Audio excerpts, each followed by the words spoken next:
Chapter 551, Alchemist. Over at Linian City's Bounty Assignment Hall, the door was pushed open, and Yixiao coolly stepped out. No Smile and Silver Moon, who were anxiously standing outside, rushing over to his side the moment they saw him appear. How was it? It was indeed those guys.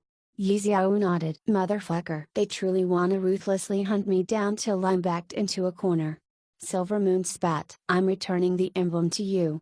Yixiao passed the Windchaser's emblem back to No Smile. Young Master Han and the others made a slight mistake in their deduction. Yixiao did not borrow Cool Apple's Windchaser's emblem but No Smile's. Instead, the item was not exactly rare in Y City, and it had long since been discovered for its use as an escape mechanism. After No Smile's experience dying for 10 consecutive levels, why would he not make preparations to prevent such an eventuality from happening again? That trick's pretty good. Silver Moon already had such an idea to procure himself one. I'll help you grind one out when I have the time, No Smile offered. Silver Moon nodded. The two were close like brothers after spending a whole night gaming together. Did you notice who picked up your torque of leadership? Yixiao asked Silver Moon. Nope. Silver Moon was in a foul mood. He was mauled by the crowd every single time he stepped out of the safe zone in Mage City, so with his corpse always being mobbed, there was no way he could pick out who had looted his dropped equipment. At the very least, it's not someone in the 10 Guild Alliance, No Smile said. Can you confirm that? Silver Moon asked. If it's someone from the Alliance, there's no way they'll keep mum about it.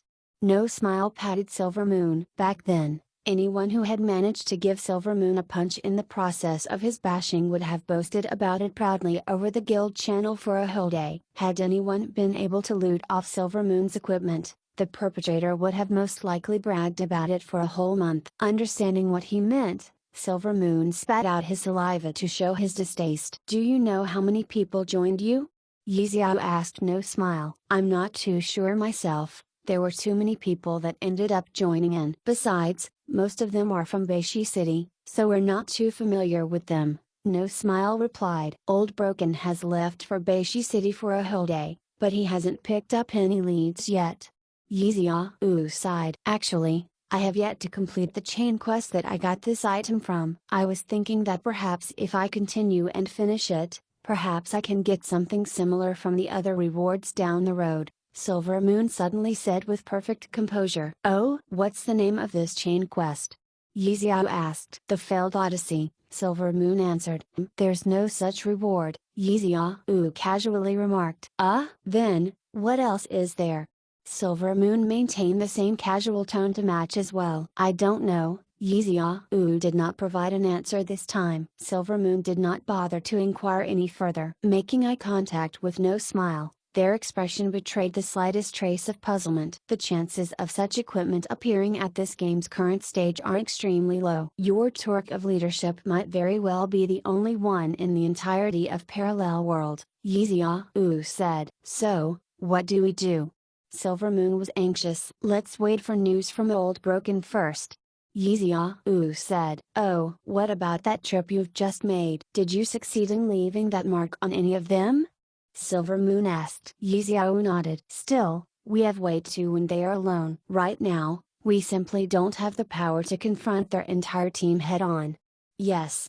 Silver Moon and No Smile nodded. What exactly is that mark you mentioned? Can we see it? You guys want to see it? The two nodded vigorously. Come with me. Yixiao took the lead, and the two somehow ended up trailing after the man, all the way into the alchemy room provided for players inside the academy. Yixiao brought the two men over to a console and deftly pulled out a bunch of reagents from his dimensional pocket one after another. Placing them on a desk, he proceeded to use the various apparatuses to weigh, measure, and eventually store the final chemical compound into a beaker. After pouring it in a decanter of an unknown concoction and swiftly dissolving everything within the beaker, the final product was then splashed over a blank scroll that was already placed on the desk. Yixiao muttered a few lines of words as his right hand skillfully wrote on the scroll, using the splash solution like it was ink. A silver glow followed his fingers' motions accordingly above the scroll, and sparkling dust fell onto the scroll. Flicking the scroll with the back of his finger, Yixiao quickly rolled up and sealed it. It was now ready for use. Done. Yixiao chuckled to the two men. Silvermoon and No Smile were not the only two staring dumbfoundedly at this entire sequence. The other players busying themselves over their desks around the room were also drawn to Yixiao's performance. These players were using the desks at 6s and 7s, each of them having dirty faces as they busied themselves with their work. They uttered expletives in their rage whenever their concoctions failed. None was even half as adroit as Yixiao. Once the crowd returned to their senses, they quickly rushed over. Before Silvermoon or No Smile could ask Yixiao anything, they were pushed far at the back as a circle of players crowded around Yixiao. "Bro, how did you do it so perfectly like that? Teach me." A player, whose entire head and hair had traces of char, excitedly pleaded. "What did you just do? Is that a scroll?" A lady, who had been smeared with a multitude of colors from unknown reagents, asked even as she wiped the sweat off her forehead. She stared intently at the scroll still sitting on the desk. "That's right, teach us." Even more players cried out. Yixiao was at a loss on how to react at this. "I didn't do much. It's just a normal spell scroll. The method is the same as what everyone has been doing. Just be careful not to make any mistakes when you're matching the reagents and practice the method of casting till you have it down pat, that's all there is to this. Then show us once more." Plenty of players had just noticed what Yixiao was doing when he was halfway through the process, so they were hoping that they could watch the entirety of it this time. Alright. Yixiao could not simply decline such sincere gazes, so he took out his reagents once more, retrieved a blank scroll, and did the entire procedure from start to finish with the same dexterity as before. Done. As another scroll sealed itself again, Yixiao turned to acknowledge the crowd. A round of applause sounded, with many players cheering loudly. "There are so many reagents, and the technique's very complex. Is this a high-level spell scroll?" some of the more skilled players pointed out. Yixiao nodded. "What spell is it?" someone expressed their curiosity, but Yixiao merely smiled without answering. "That's too brilliantly done, bro, do it again." Another said. Yixiao helplessly replied, "I can't do that, I've run out of the necessary reagents." The crowd turned to look at Yixiao's desk, and sure enough, the reagents needed to create the spell scroll was thrice the quantity they had seen on the most difficult recipe they knew of. With some reagents they were not even in the least bit familiar to them. All of them were alchemists, so they could tell that this was a high-level spell. Obviously, the production cost such a high-level spell would be equally high as well. The man had already demonstrated this once for them and that was already sincere enough. Whether he truly ran out of the reagents or otherwise, these people did not bother to find out. However, they were all eager to see an expert at work, so someone called out, "Then, show us something easier."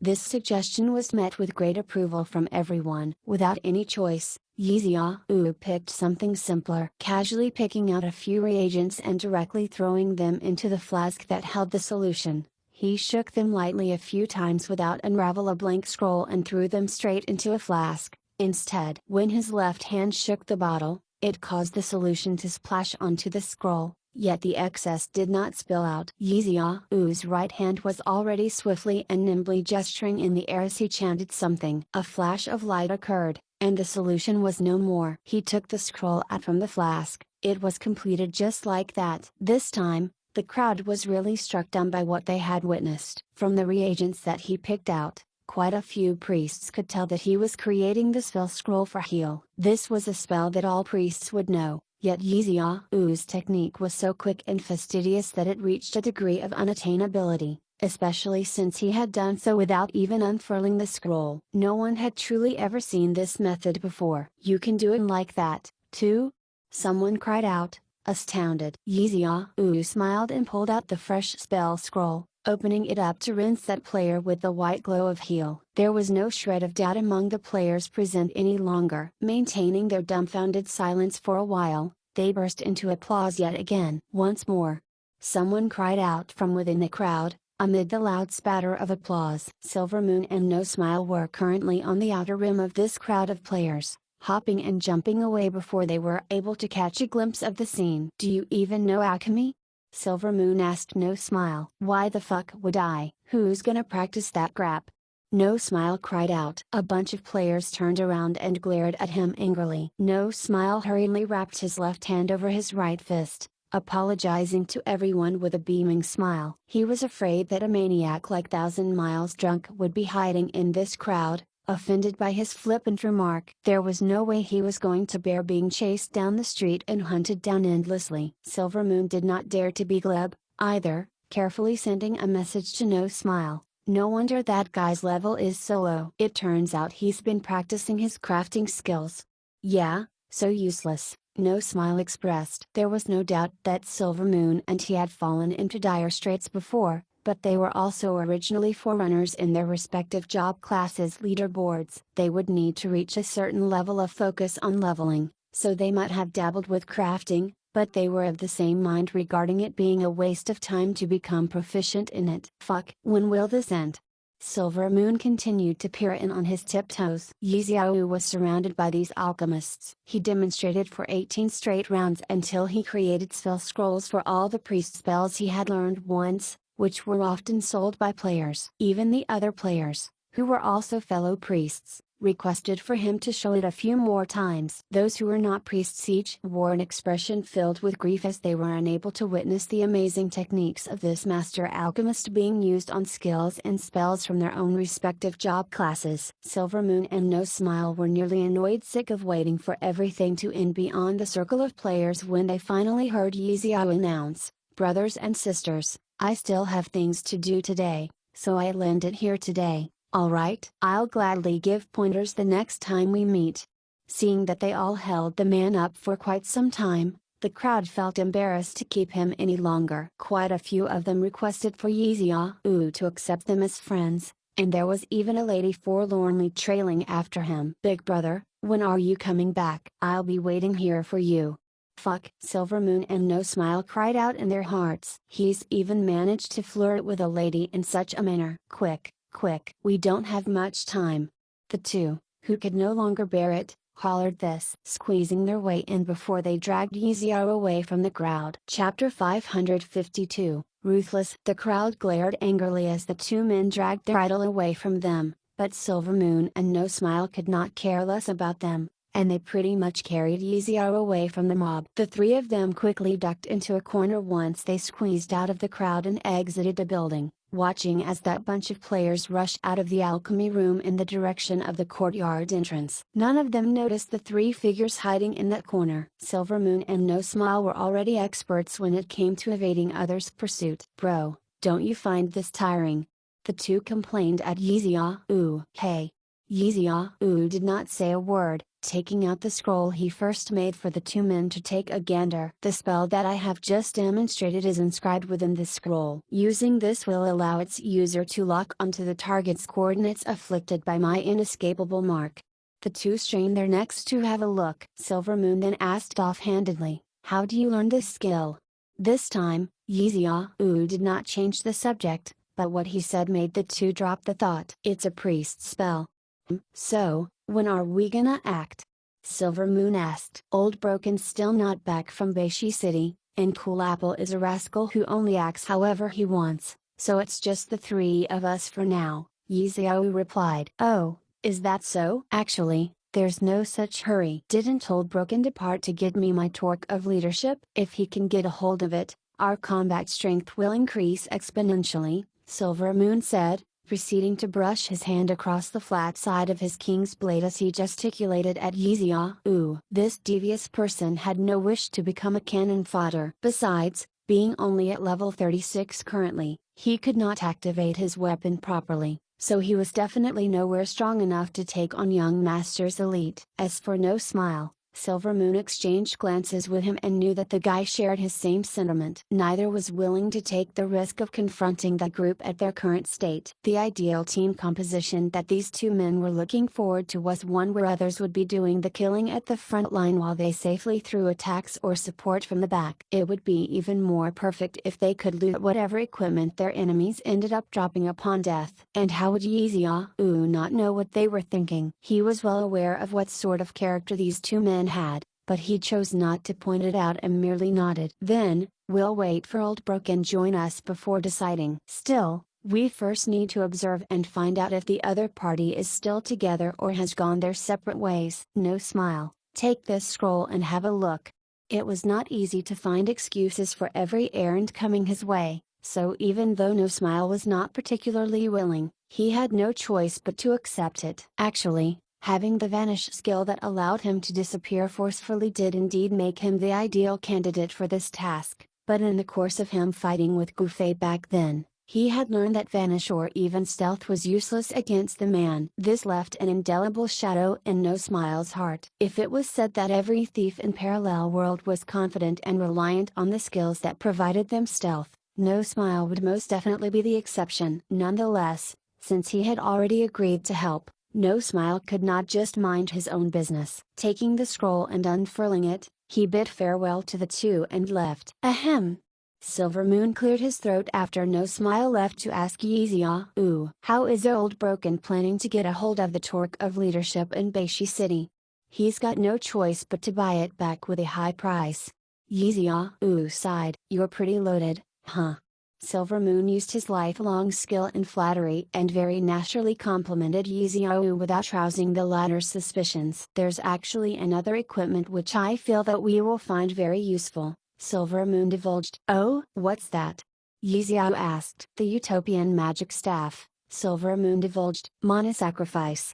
Yixiao instantly knew the inlaid skill for that staff. "My conjecture is spot on." Silver Moon confirmed his hunch once more. Everything, thus far, had reflected that this priest had an uncanny familiarity of this game. While he indeed professed of being unaware of some things, he obviously simply did not wish to reveal anything. This person was a treasure trove of information. "It is indeed best fit to use the skill of that in conjunction with King's command," Yixiao nodded. "It'll really be a huge help to us if we can acquire that weapon," Silver Moon added. "That equipment isn't a quest reward but a drop from a wild boss, instead. Although the drop rate for it is extremely low, it's not entirely impossible," Yixiao said. Silver Moon sighed with assurance once more. Sure enough, Vast Lushness's Utopian magic staff was something that dropped when they hunted down a wild boss back in Y City. "I know someone who has it and a channel we can use to obtain it," Silver Moon said. "Is that so?"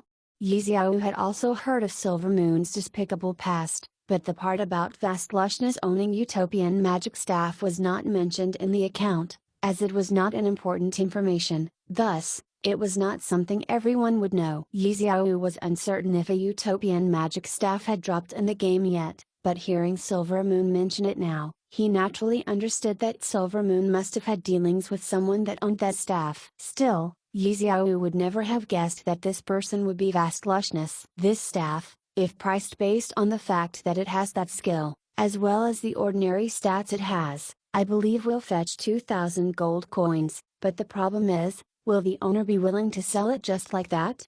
Yixiao asked. "There's a way to get it for 3,000, I've long had my eye on it," Silver Moon said. "Is that so?" Yixiao was a little hesitant. Sure enough, he did not have a problem with the 3,000 gold coin price tag, but the issue was passing this amount to Silver Moon. Yixiao did not have much faith in this man. "If you have that amount, I can contact those people right now and make the transaction once we reach an agreement," Silver Moon said. Once Yixiao heard that he did not have to place his money into his hand for the transaction, he was immediately at ease and nodded. "Then, go do just that. Wait for my news." Silver Moon turned to leave. Actually, there was no need for him to go away. All he had to do was fire off his message. Silver Moon's friends list was originally thriving, but ever since his despicable past had been unearthed, a majority of his friends had deleted him. 9 out of 10 names in this list would result in the system prompt, "The player is not accepting messages from anyone not in her friends list."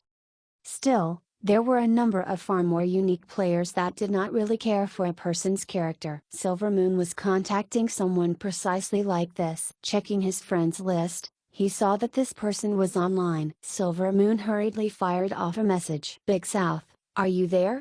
"Yes." Impressively, the person Silver Moon wanted to contact was actually Southern Lone Blade. "How have you been recently? I heard you've hit a rough spot." While Silver Moon was not often online recently, he still spent much of his time browsing the web. Southern Lone Blade's speedy disappearance from the leaderboards was a hot topic for a time, but because of how low profile the man acted by only contacting people he wanted to reach out, there was just not much the general public could discuss when it came to that man. Most players did not even know what Southern Lone Blade was actually doing in the game. In Silvermoon's case, he was among Southern Lone Blade's list of clients. "I heard you've managed to escape." Southern Lone Blade ignored Silvermoon's previous comment. "You're rather well informed," Silvermoon exclaimed. "I wonder who's the deity that managed to pull you out," Southern Lone Blade remarked. He can't tell you that," Silvermoon said. When he was still trapped in Beishi City's Knights Barracks, Silvermoon had once tried reaching out to Southern Lone Blade for help, but Southern Lone Blade had picked up a bigger deal involving Gufei at that time, so he was unable to accept Silvermoon's proposal. In the end, the outcome of his struggle with Gufei had him suffering major setbacks. Southern Lone Blade even occasionally wondered if the outcome would not have been so tragic had he accepted Silvermoon's request to perform an extraction mission for him in Beishi City instead of becoming entangled with Gufei. "So, why are you reaching out to me this time?" Southern Lone Blade went straight to the point. "You still taking assignments?" Silvermoon queried. "That depends on the job itself," Southern Lone Blade clarified. "Oh, dear. Has your confidence dropped after losing those levels?" "You've never once made an attempt to clarify," Silvermoon said. Southern Lone Blade was helpless. He truly had no wish to antagonize Gufei right now, and he was privy to the hostilities between Silvermoon and Gufei. What if the man's purpose for approaching him was to request taking revenge for him against Gufei? Southern Lone Blade did not wish to accept such an assignment, at least, not at the moment. "Help me loot a piece of equipment from someone," Silvermoon requested. "What is it?"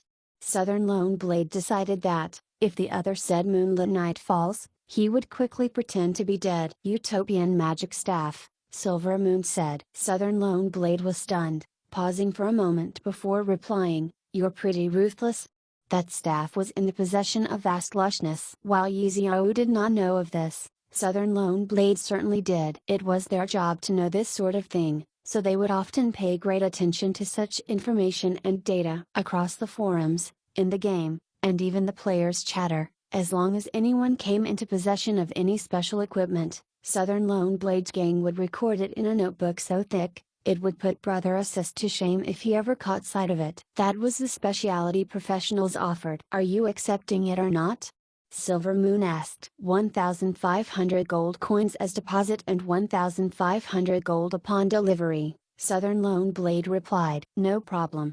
Silvermoon was no stranger to making deals with Southern Lone Blade, so he knew that the latter would execute the assignment upon payment of the deposit. If he was unable to acquire the requested equipment, he would do a full refund on top of the deposit. If he managed to loot it, but the buyer changed his or her mind about it, then the deposit would be kept. There was no issue of trust with Southern Lone Blade, so Silvermoon was completely reassured. Southern Lone Blade, of course, had his precautions when taking into account Silvermoon's character, so while he would usually quote a 500 to 1,000 gold coin deposit for other players at most, Silvermoon had to pay 1,500 gold coins upfront. "How many days do you think it'll take?" Silvermoon asked. "Can you confirm her current location?" Southern Lone Blade asked. "Nope. Theoretically speaking, she should be back in Yunjuan City." Thanks to traversing 4C's damnable guild quest, a whole host of players had forged their way out of their home city, and not many of them were in a hurry to make their way back, just like vagabonds. This ended up causing quite a lot of trouble for Southern Lone Blade and his other colleagues that were in this line of business. "That's a problem you'll need to handle," said Silvermoon. "If it's Yunjuan City, I'll have you add another 1,000, said Southern Lone Blade. "Why?"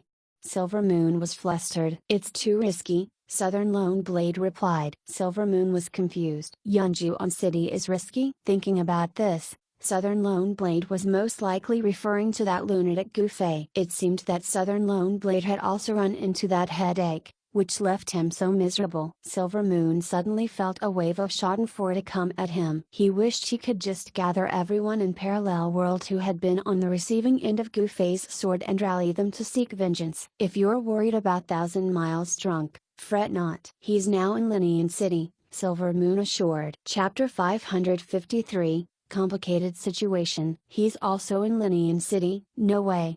Southern Lone Blade felt a shiver down his spine. It was truly coincidental as he was in Linian City these few days as well. After his group got wiped in Xiao City, they were naturally in a hurry to leave. All the guilds in their city of origin, Linshui, were still hunting them down, so they did not dare to head back. Lori City was out of the question, too, as it was where Eternal Dominion's mercenary group resided. Thus, Linian was the only city left that neighbored Xiao City. Who would have thought that he would receive such news after staying out here for a handful of days? He's not here to hunt me down, is he?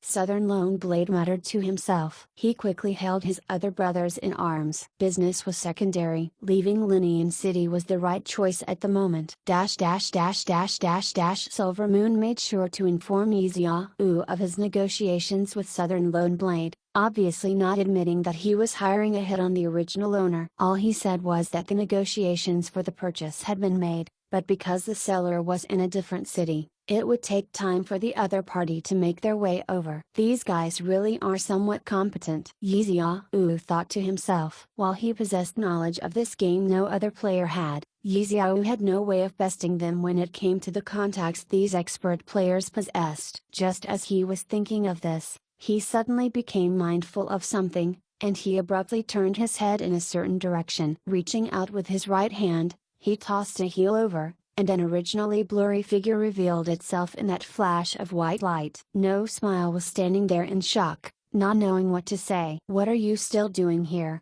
Yixiao called out naturally. No matter how cunning No Smile was, he simply could not find a good excuse at this moment. Yixiao had asked him to do some reconnaissance work of their enemies using the scroll, and he had openly agreed to it. However, he was not entirely mentally prepared to take such a risk, so after rounding a corner of the street and being out of sight, he quickly entered stealth and made his way back. He did not dare to do something as frightening as getting anywhere near the members of Young Master's elite, but he was instead very interested in stalking Yixiao in hopes of finding just what sort of secret the man was hiding. Both he and Silver Moon shared the idea of gaining personal benefits from Yixiao. Since No Smile could tail Yixiao and see what he was up to while remaining unseen, he had higher chances of gaining insight and making discoveries from the latter. No Smile had been toying with this idea for quite a while now, but he simply had no chance of executing it because he had been with Silver Moon this entire time. It was rare for everyone to split up and go about their matters, so No Smile instantly grasped this chance to spend his time secretly following Yixiao. Never would he have guessed that,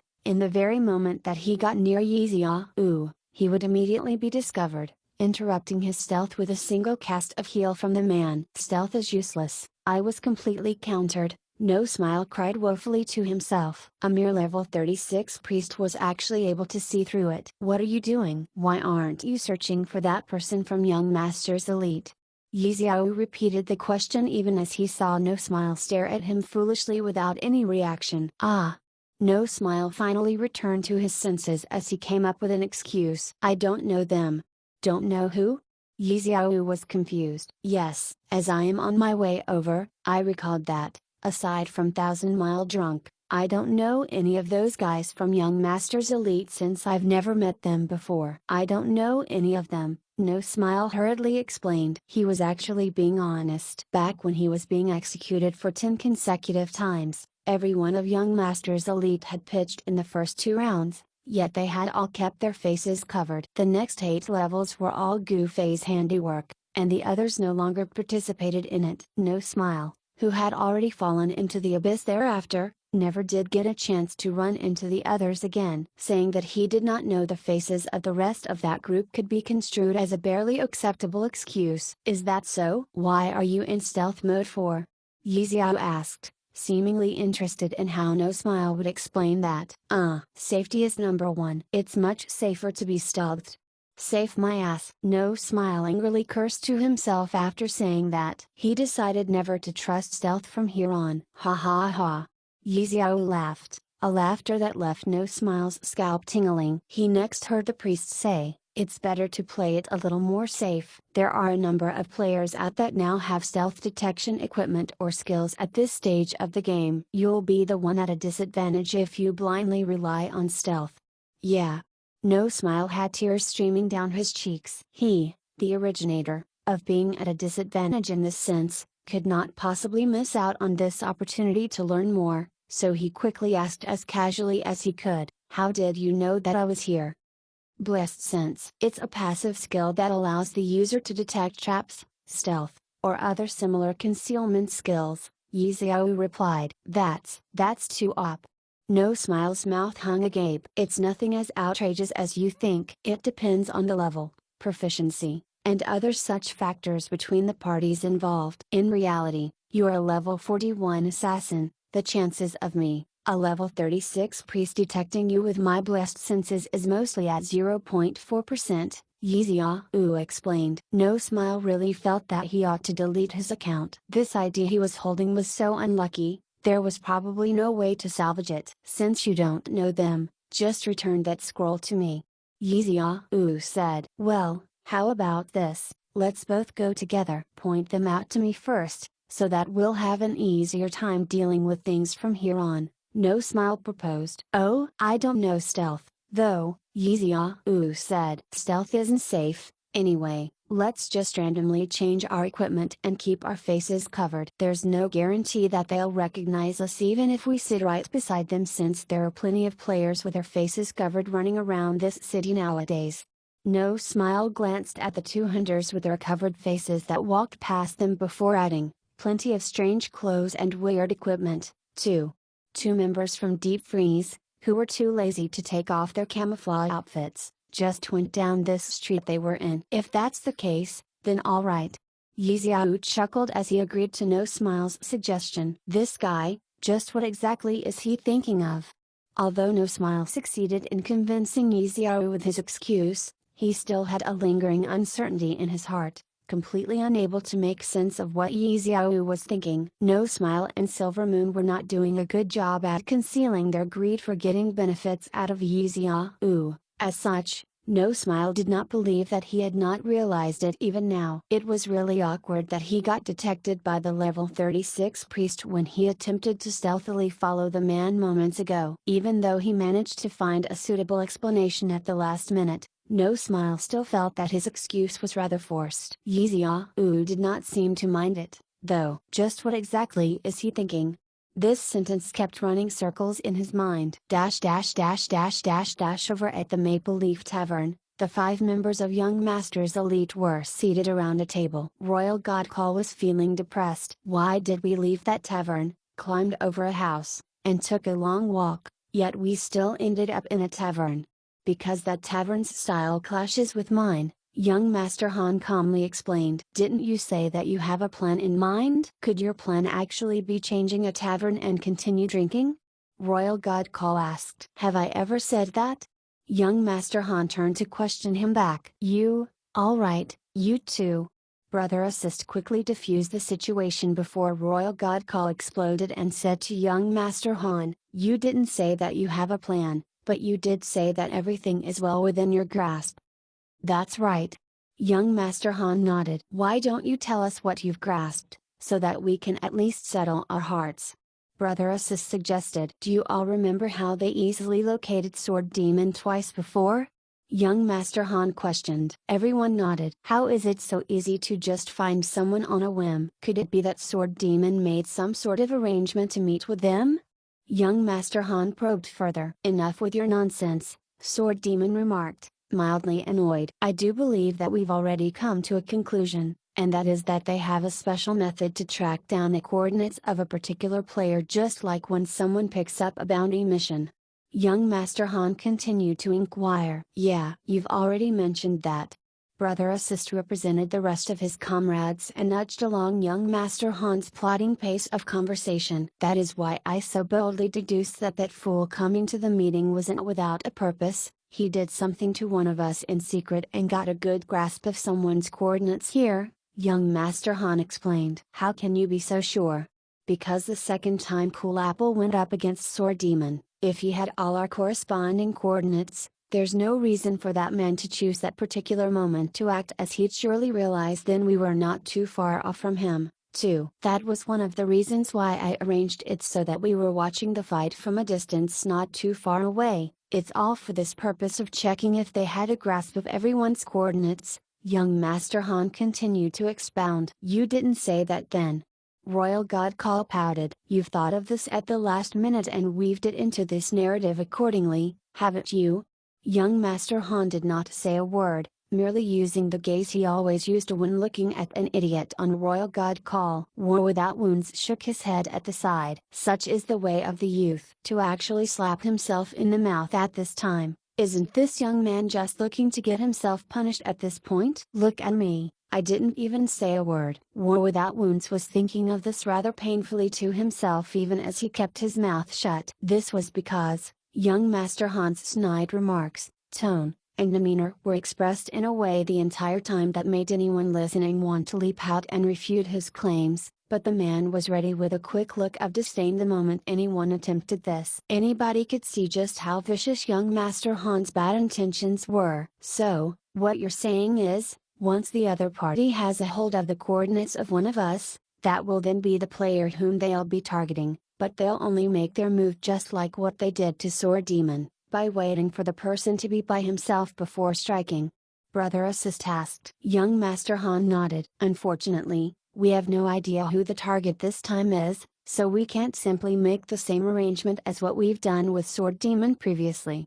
Brother Assist sighed. What's more, the fact that he helped Silver Moon escape and is now helping him acquire the equipment he needs shows that he's gathering manpower. Right now, we know that the people on his end include Cool Apple, Broken Water Arrow, and Silver Moon. If these three players join hands and attack any one of us, I do believe that that person is bound to have difficulty taking them on, Sword Demon added. Royal God Call gingerly probed. When you say us, does that include Miles?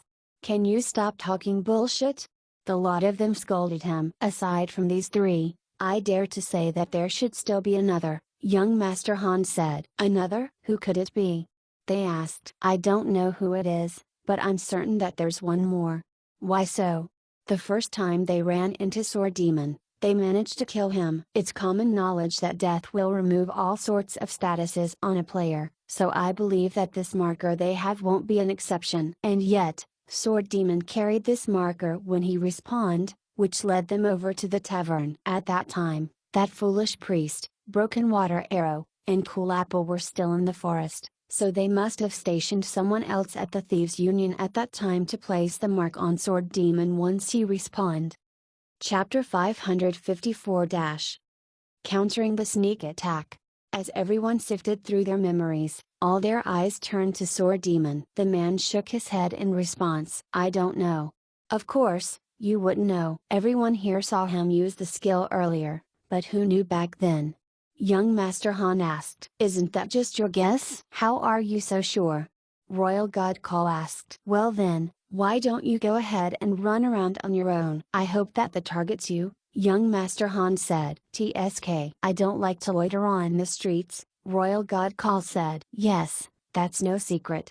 Young Master Han nodded. The miserable Royal God Call was just about to roar in anger when Brother Assist stopped him. Thinking back on the details, Brother Assist also realized this problem, and he was rather embarrassed about it himself. While he was someone dubbed as the information expert, that was just in the field of collecting information, admittedly, he was nowhere near as good as young Master Han when it came to analyzing data. This situation, for example, was an inference made based upon the design of this game. Brother Assist felt that he should be good at this aspect as well before he could be called the king of information. Who do you think he has targeted this time?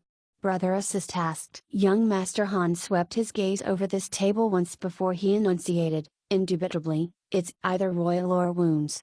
Why? Royal God Call felt that young Master Han was just trying to scare him. In terms of importance, yours truly is of course doubtlessly the core.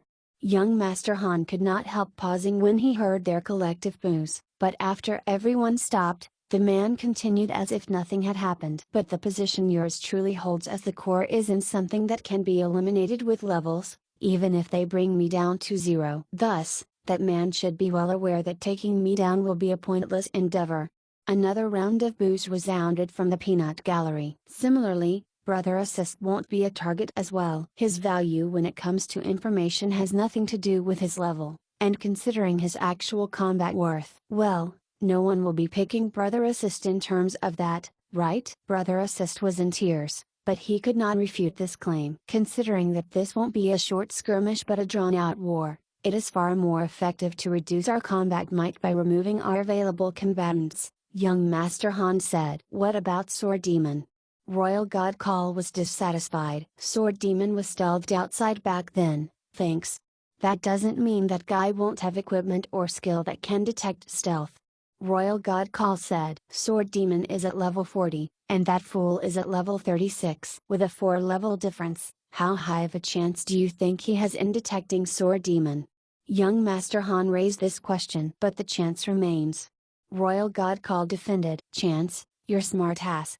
Young Master Han did not bother arguing with Royal God Call as usual. Then, between Royal and Wounds, which one do you think will be the more likely target? Brother Assist interrupted once more. I think it'll be Wounds.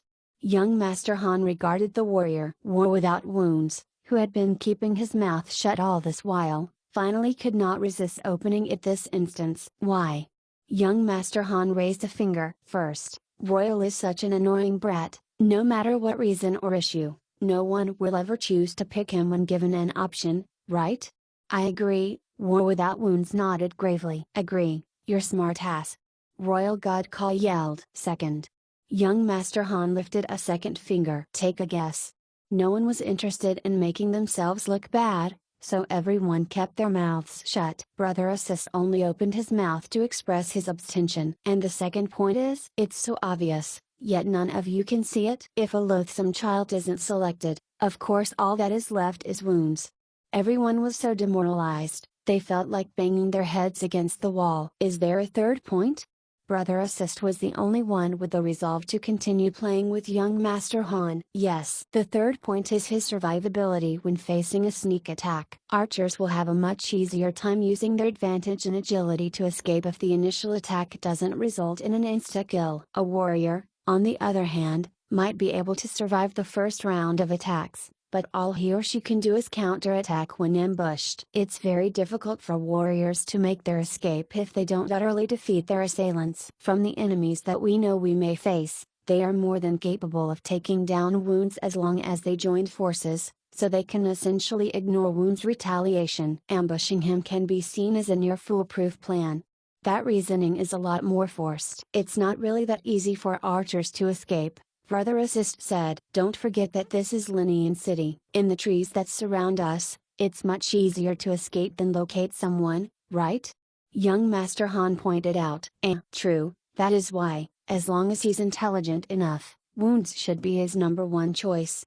Young Master Han shrugged. So, we should quietly set ourselves up and use Wounds as bait. Wait till they fall into our trap before we kill them all in one fell swoop, Brother Assist said. Brother Assist, you're pretty heartless, too. War Without Wounds was crushed. If you're killed this time, your points for this will be doubled, young Master Han announced. Yes. Sword Demon, the one in charge of keeping a record of the points, agreed to this as well. Is my life really worth just that handful of points? He was the dignified number 1 warrior, someone ranked second in the warrior leaderboards in Parallel World, but he was nothing but a pawn that could be casually sacrificed here in young Master's elite. War Without Wounds' heart might as well shatter from hearing all this. That's not bad already. Even Brother Assist can't fight for such a chance even if he wants to, young Master Han said. Brother Assist turned his head away, pretending to miss what he had said. Let's go. Young Master Han stood up and waved his hand. Why don't we wait till Miles gets online later tonight? War Without Wounds anxiously proposed. Gufei would naturally be a powerful confidence booster here. Dragging things out till then might only cause the other party to lose their patience, or perhaps there's a limit to how long this skill of his lasts. Young Master Han rejected. Isn't that a good thing? War Without Wounds countered. You got to get this to your head. He's no longer the one in the driver's seat with a plan here. We're the ones that have set up a trap, waiting for them to fall for it. Hook. Line and sinker. Be a little more excited and energetic, and stop looking like you're half dead. Young Master Han said. Of course, you're all energetic. War Without Wounds continued to bemoan his fate. Relax. We'll be nearby. You won't die there, Sword Demon assured. Don't be too far from me. War Without Wounds repeated that very line a total of 54 times in the time they made their way into the jungle and began choosing their positions. Young Master Han waited until everyone was in position. The message "Don't be too far away" appeared over the mercenary channel, making it the 55th time. Everyone found a spot? Young Master Han asked. Ready. Everyone replied. Good. Comrade Wounds, I'm telling you right now, to prevent the enemy from noticing our presence, we're quite a distance away from you. Thus, you must be on your guard. Fire off a message the moment you get ambushed. We'll hurry along as fast as we can, so try and stall them as much as you can, young Master Han instructed. Fuck. What if I can't do that?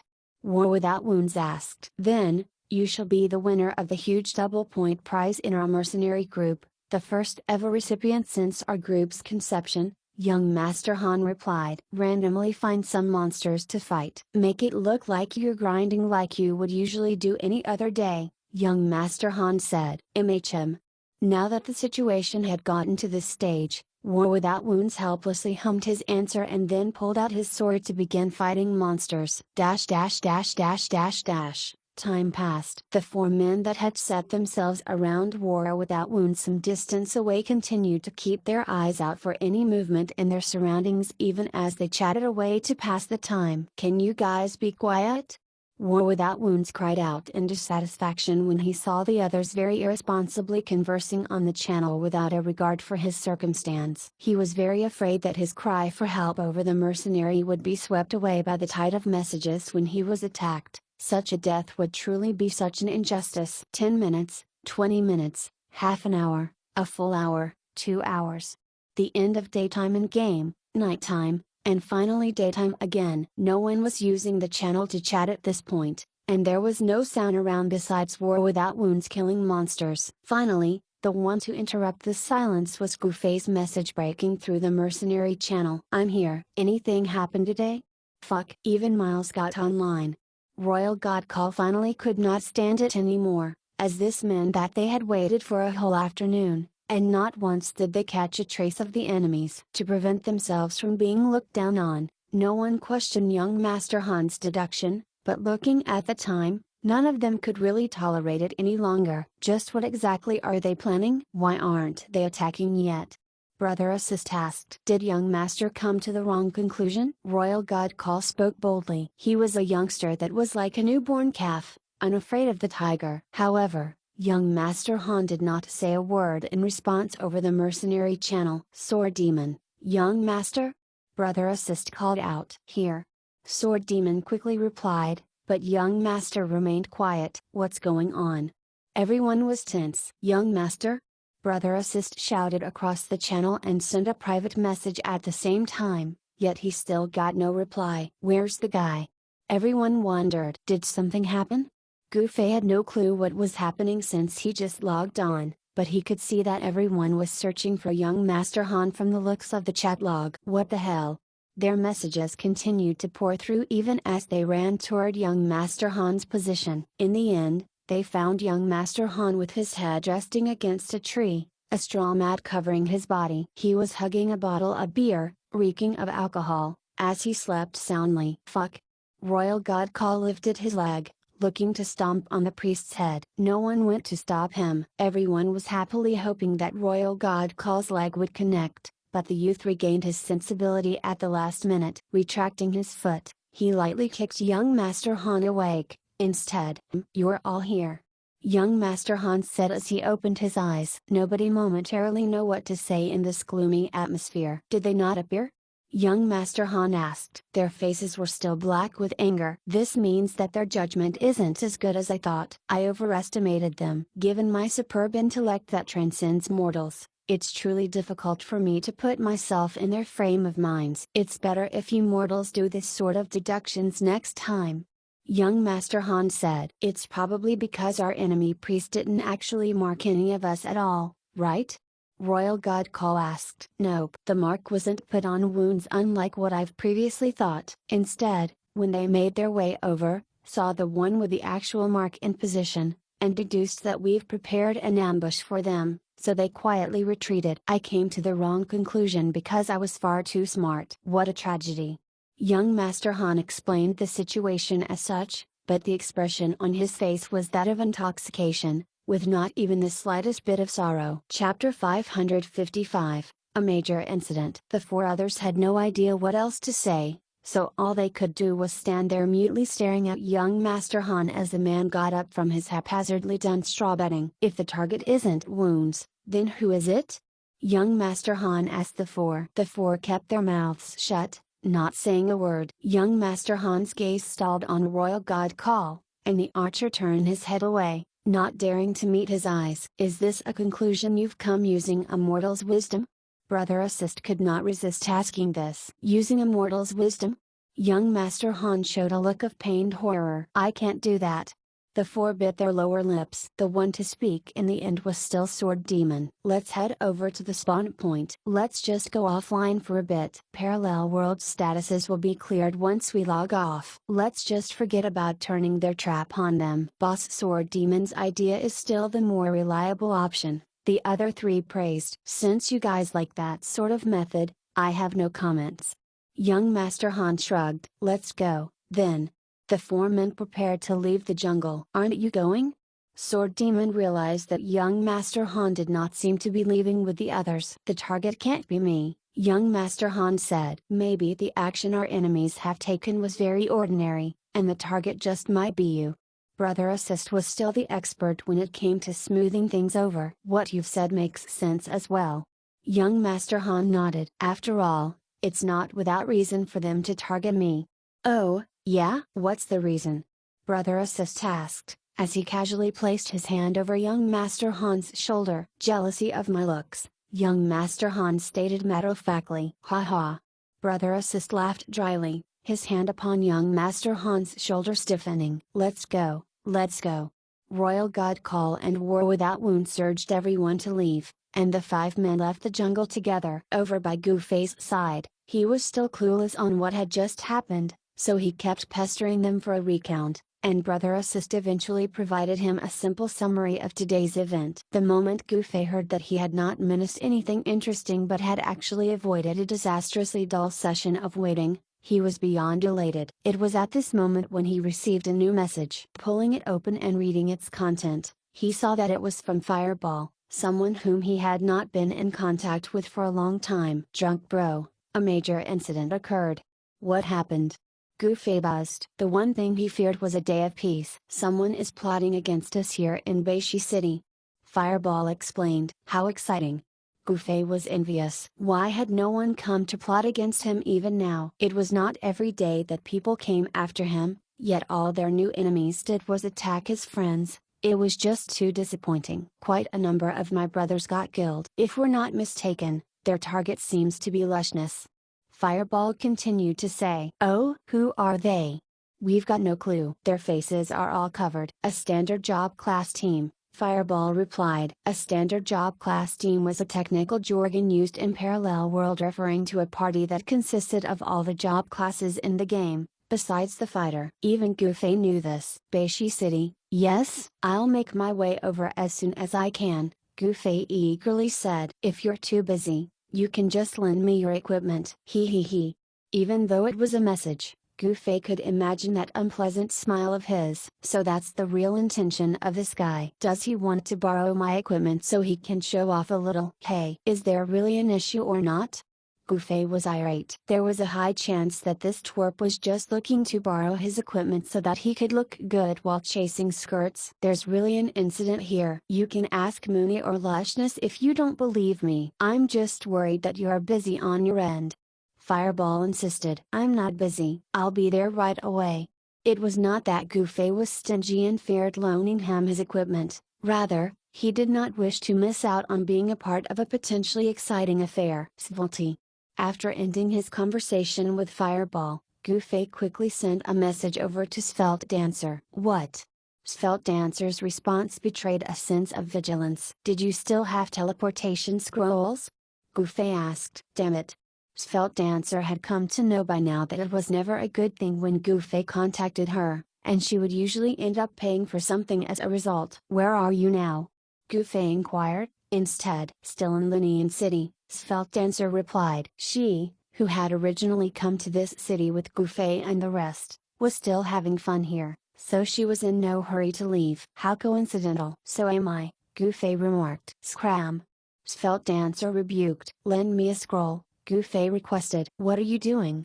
Svelte Dancer asked. I have friends over in Beishi City that got into some trouble. I'm heading over to help, Gufei explained. I'm going, too, Svelte Dancer hurriedly said. Anyone looking for Gufei's help would surely be something related to Park, and Svelte Dancer loved crashing such parties. Gufei hesitated. If Svelte Dancer joined him, there was a good chance that she would snatch his kills, and that was not something Gufei looked forward to. HMPH. If not, I won't be giving you the scroll, Svelte Dancer said this when Gufei failed to respond for a while. Beishi City and Linian City were not neighboring regions, so it would take a substantial time to cover the distance even if Gufei could fly. Fine. Gufei had no choice but to agree to a compromise. Where are you? Svelte Dancer reported her coordinates to him. Then, let's meet over at the mailbox over by the north side, Gufei said. What are we going there for? Don't you need to send it over to someone in the city to note down the coordinates? Gufei asked. Nope. I've already got one for Beishi City, Svelte Dancer answered. When did you get that done? I made sure to get one for each city as I made my way back to Yunjuan City, Svelte Dancer replied matter-of-factly. Just how many scrolls do you have? Gufei was surprised. From what he had heard from Brother Assist and the others, teleportation scrolls were somewhat rare commodities in Parallel World, but why would it be no more than a daily consumable to Svelte Dancer? Gufei could not help but sigh in admiration. The rich sure have it easy. The two, thus, decided to make the halfway point of their respective locations as their new rendezvous point. As he made his way over, he fired off messages to a handful of players in his friends list. I am on my way to Beishi City. There was no need to mention just how dejected Yixiao felt when he got this message. There should be a limit to his savagery, Yixiao thought to himself as he ruthlessly closed the window and proceeded to disregard it. Did you get it? In the end, Gufei sent another message over to confirm that he had received it. Fuck. Yixiao once more closed that window and refused to reply. Svelte Dancer did not have much to say after meeting Gufei. Simply pulling out a scroll, she unfurled it. A teleportation array then materialized before their feet and whisked them away in a flash of light. Beishi City. Gufei looked around his surrounding upon his arrival, immediately sending a message over to Fireball. I'm here. Where are you guys? What's the situation? Drunk bro. Seriously? What a decisive and rapid response. Fireball was stunned. It had just been under 20 minutes since he last contacted Gufei. Where are you? Gufei asked again. Fireball had no choice but to report his coordinates. Quick, over here. Gufei sent the coordinates to Svelte Dancer, and the woman immediately disappeared like a gust of wind. Gufei was already unable to outrun her, so he was unconcerned by it. He calmly trailed after her even as she sent him a message thereafter. What are we going there for? Vast Lushness and the others ran into a spot of trouble here, Gufei replied. He had no idea if Svelte Dancer would know who he was talking about if he mentioned Fireball and his comrades, but she should at least know Vast Lushness. Then, what are you still dragging your feet for? Hurry. Svelte Dance was annoyed as she was currently dozens of meters ahead of him. Gufei was saddened. Everyone could be considered as dragging their feet in her eyes. The location of the coordinates was right in front of them. Gufei was still 100 meters away when he saw Svelte Dancer kick open a door, yelling, I'm coming to save you, Lushness. As she charged right in. Careful.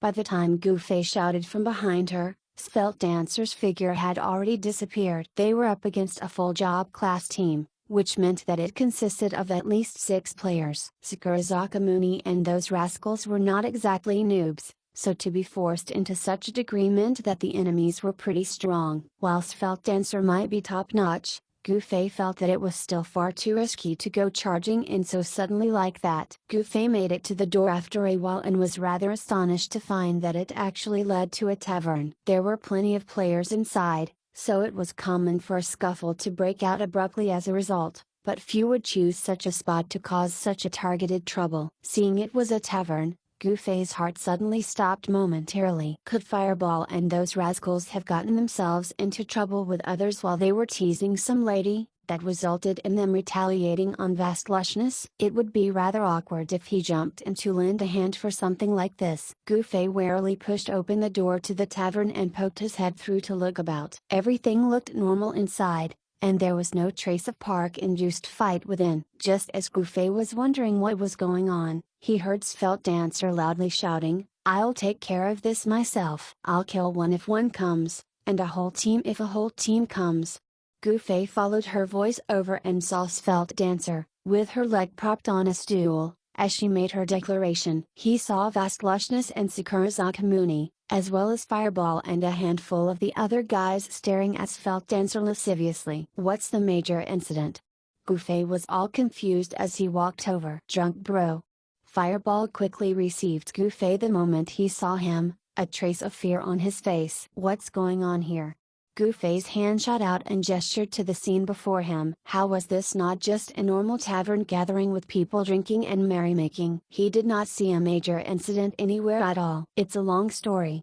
Fireball had a big dumb grin on his face. Meanwhile, Sakura Zakamuni and Vast Lushness were looking at Gufei strangely. "Why is Drunk Bro here, too?"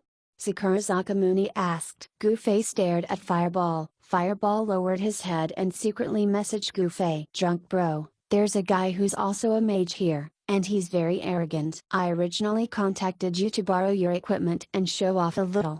Then, you should have said that earlier." Gufei did not know whether he should laugh or cry. It turned out that he had not been wrong in his assumption of Fireball's motive for contacting him. Even though he did not intend to borrow his equipment to show off in front of the ladies, his intention was still to use it for something equally lame. "Still, now that you're here yourself, Drunk bro, can you perhaps deal an even more brutal blow to him?" Fireball perked up. "That might not be the case," Gufei rejected. "I've already dealt a blow to that guy before."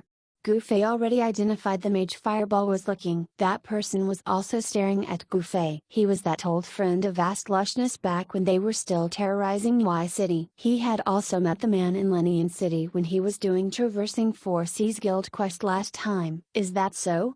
Fireball was instantly all smiles when he heard this. Proceeding to stand beside Gufei, he straightened his back. "Just what's going on here, Fireball?"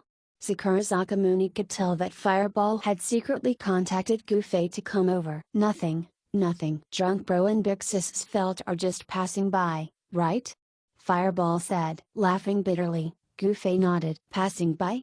It was instead Svelte Dancer that was flabbergasted. Yeah." Gufei replied. "You wasted my scroll just to pass by." Svelte Dancer screeched as she dove straight for Gufei, ready to beat him to death. Chapter 556, Unending Misfortune. "Calm down."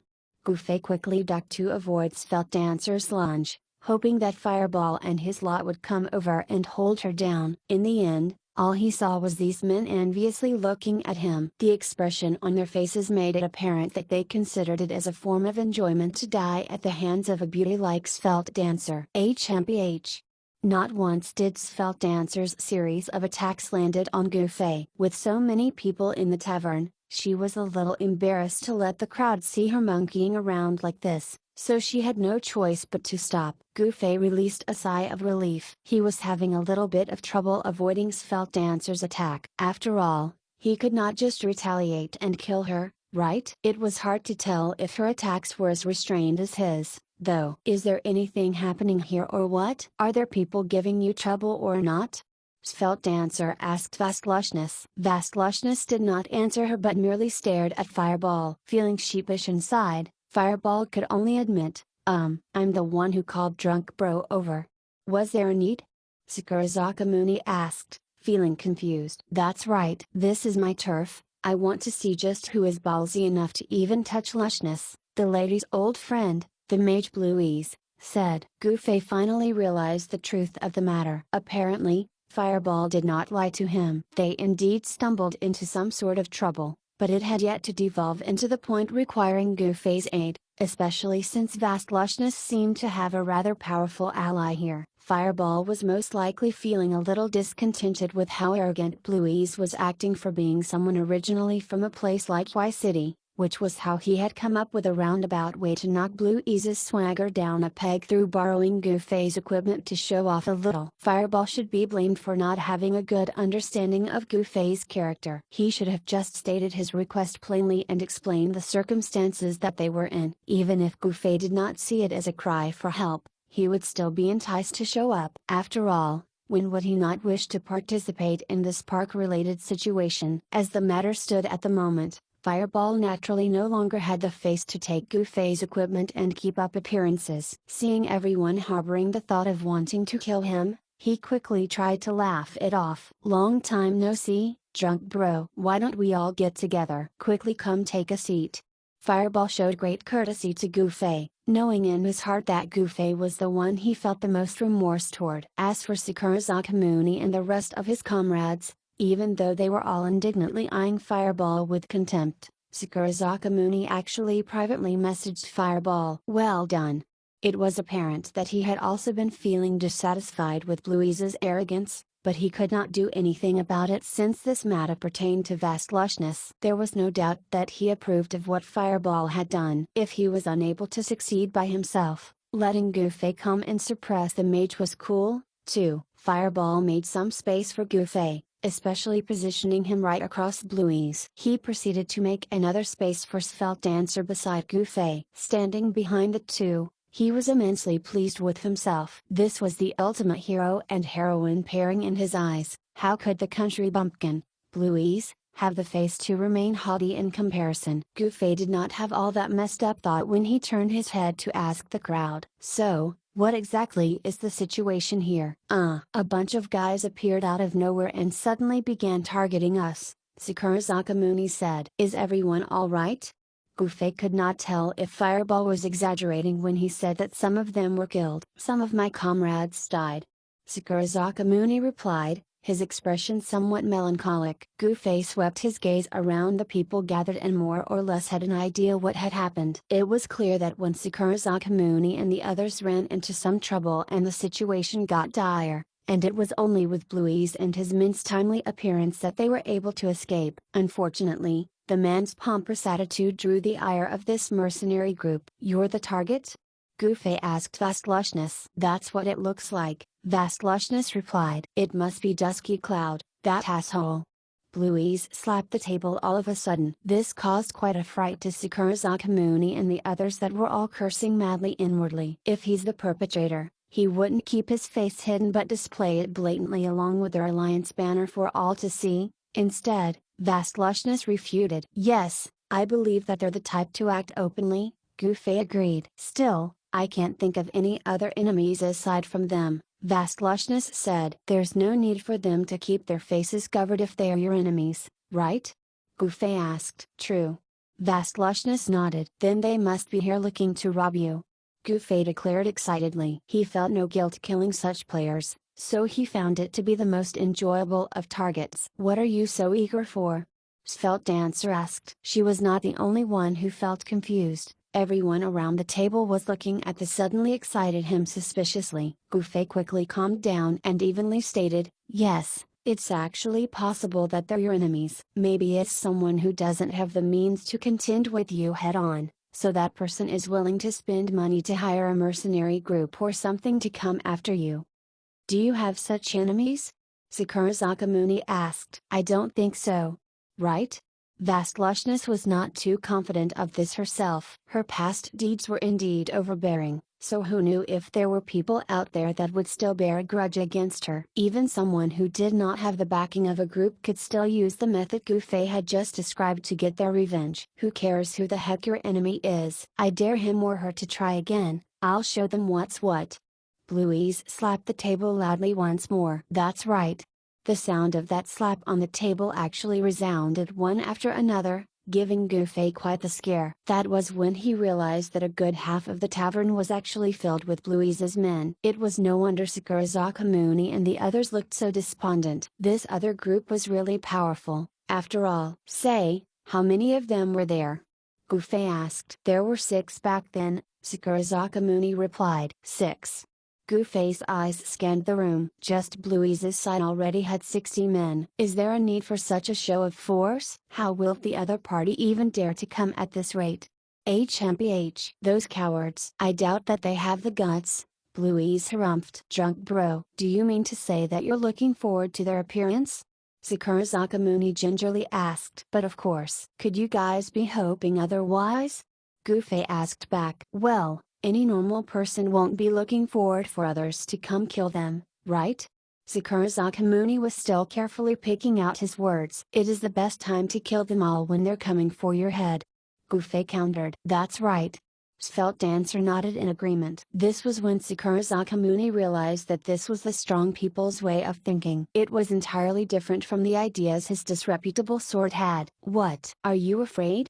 Bluey's gave a side-eye to Sakurazaka Muni. Just like how Sakurazaka Muni hated how arrogantly Bluey's acted, the latter similarly felt that these unprincipled men did not complement the atmosphere as they looked around with shifty eyes. Bluey's simply could not understand why Vastlushness would throw in her lot with this bunch of sleazy men. Only a coward would be afraid, Sakurazaka Muni denied plainly, looking all calm and composed on the outside, even as a tirade of curses from him rained on the inside. Since everyone's not afraid, there's no need for so many people here. Plus, there's no need for us to sit here like this. Let's head out on the streets and stroll about, or how will the other party find us? Gufei asked. Yes, I agree. I am also very interested in finding out just who those people are, Vastlushness said. Let's go. Gufei got up. Since the target herself had agreed, there was no need to seek the opinions of the others. Sakurazaka Muni and his men naturally followed him. Bluey's and his comrades were not to be outdone, and dozens of men all spilled into the streets right after. From how the other players on the street gave them a wide berth, it was obviously impossible for them to lure the enemies out in the open like this. Bro, there's no need for so many people. Send your men off to go about their own business. Gufei said to Bluey's. Bluey's was reluctant, but when he saw Sakurazaka Muni and his lot making eyes at them, as if saying that he was the one afraid if he did not comply, he decisively waved his arm. Everyone, go about your business. I'll be the one taking care of things here. A good chunk of these players did not have any sort of relationship with Vastlushness in the first place, and they had only tagged along for the sake of Bluey's face. Upon hearing that their presence was no longer required, they dispersed just as quickly as they had first gathered, with not a single one of them dawdling or dragging their feet in the process. When Sakurazaka Muni saw how emphatic they acted, he had no wish to appear any weaker. Waving his arm as well, he said, "What are you all following for? Go and have fun by yourselves." The men from the Great Hunting were never the sort to linger, and having been dismissed, they happily left to begin their collection of information about the various beauties found in Beishi City. Gufei watched all this happen. Everyone who could leave left, and all that remained were Bluey's, Sakurazaka Muni, and Fireball. Of course, Svelte Dancer would surely be unwilling to leave as well. There are 6 of us as well, just as many as they are, Sakurazaka Muni said. If those guys don't dare to attack like this, then they'll truly be too much of cowards. Bluey's was still as arrogant as ever even though it was now just him alone. Sakurazaka Muni and Fireball's lips were twitching. Let's hope it'll be soon. Gufei could hardly wait as the 6 of them quietly walked down the very prominent center of the street. In the distance, watching the 6 of them walk down the street, not one, but every pair of eyes looked to have tears shimmering at the corner. Why is this happening? The lot of them were wailing in their hearts. My eyes are not deceiving me, are they? That's 1,000 miles drunk, right? Flame-cinched clothes asked the person next to him. Your eyes are fine. Glue answered. After the battle inside the city, Southern Lone Blade and the lot hurried to get on the road, so they had not done anything over these few days besides a mad grind of quests and monsters. Their names were originally listed as part of the 10 great adepts of their respective job classes. These men had spent a long period of time grinding together, so their grinding efficiency was rather outstanding. Up to today, other than Blackwater and Flame-Singed Clothes who had both dropped more than one level, the rest managed to climb all the way to level 40. Glue, who was once more a sharpshooter and had Eagle Eye, continued to take on the role as their scout. Each and every one of their faces revealed a look of anguish, as they all asked themselves the same question: why? What do we do? Flame-Singed Clothes asked Southern Lone Blade. They did not really have much resentment toward Gouffé, being well aware of the nature of their profession. Being larcenists meant that they would be hated by men and gods alike, so they were cognizant that they would be hunted down and killed. Regarding Gouffé, all of them had already made the conscious decision never to incur his wrath again, but who would have guessed that this man would still leap out to obstruct them from conducting their business. This was the first assignment Southern Lone Blade and the others had picked up after making it back to level 40 again. They originally planned to rally from this, especially when they coincidentally ran into Vastlochnes here in Beishi City. They all thought that Lady Luck was smiling on them again. They acted in haste then, but their target suddenly received outside aid, so they had no choice but take a tactical retreat. They did not take this little setback to heart and just patiently waited for another opportunity to arise. However, now that Gouffé had appearance before them, all of them felt as if their day's misfortunes had not left them just yet. Chapter 557, A Chance Not to Be Missed. Don't panic.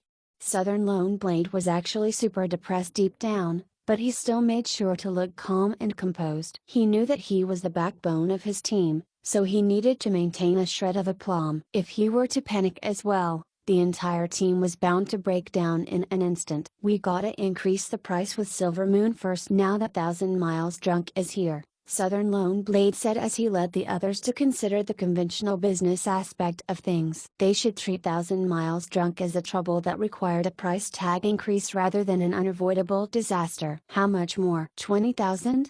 Flame-Singed Clothes' words revealed how truly frightened he was when facing Gouffé. There had yet to be a transaction that went over 20,000 gold coins in the whole of Parallel World. Southern Lone Blade looked him in the eyes before he gazed at the rest. Realizing that his words had not managed to appease the fear in his comrades' hearts, he continued to reason. Our target isn't Thousand Miles Drunk, so even though he's here, he'll surely be leaving sooner or later. I refuse to believe that he'll stay at Vastlochnes side 24/7. That's why we don't need to think of how terrifying it will be to face off against him. All we gotta do is keep being patient. If he refuses to leave, then we won't choose to act, either. How many times have we been through such a situation before? What's so scary about it? It's just that we gotta avoid Thousand Miles Drunk, that's all.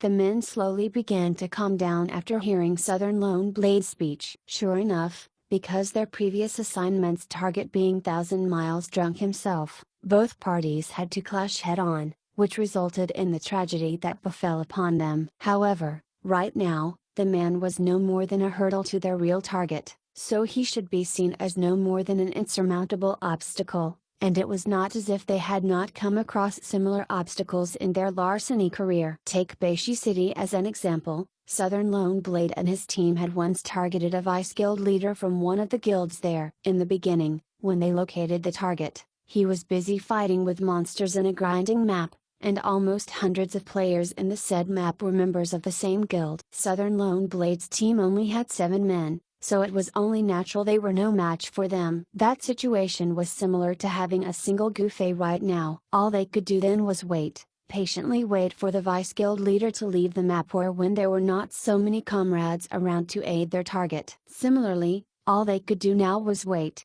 until Gouffé left Vastlochnes side and their opportunity to strike appeared. Big South is right. Glue was the first to nod his head. We should maintain our distance and keep our eyes on them for now. It's no different from how we usually do things. Let's get to work, everyone.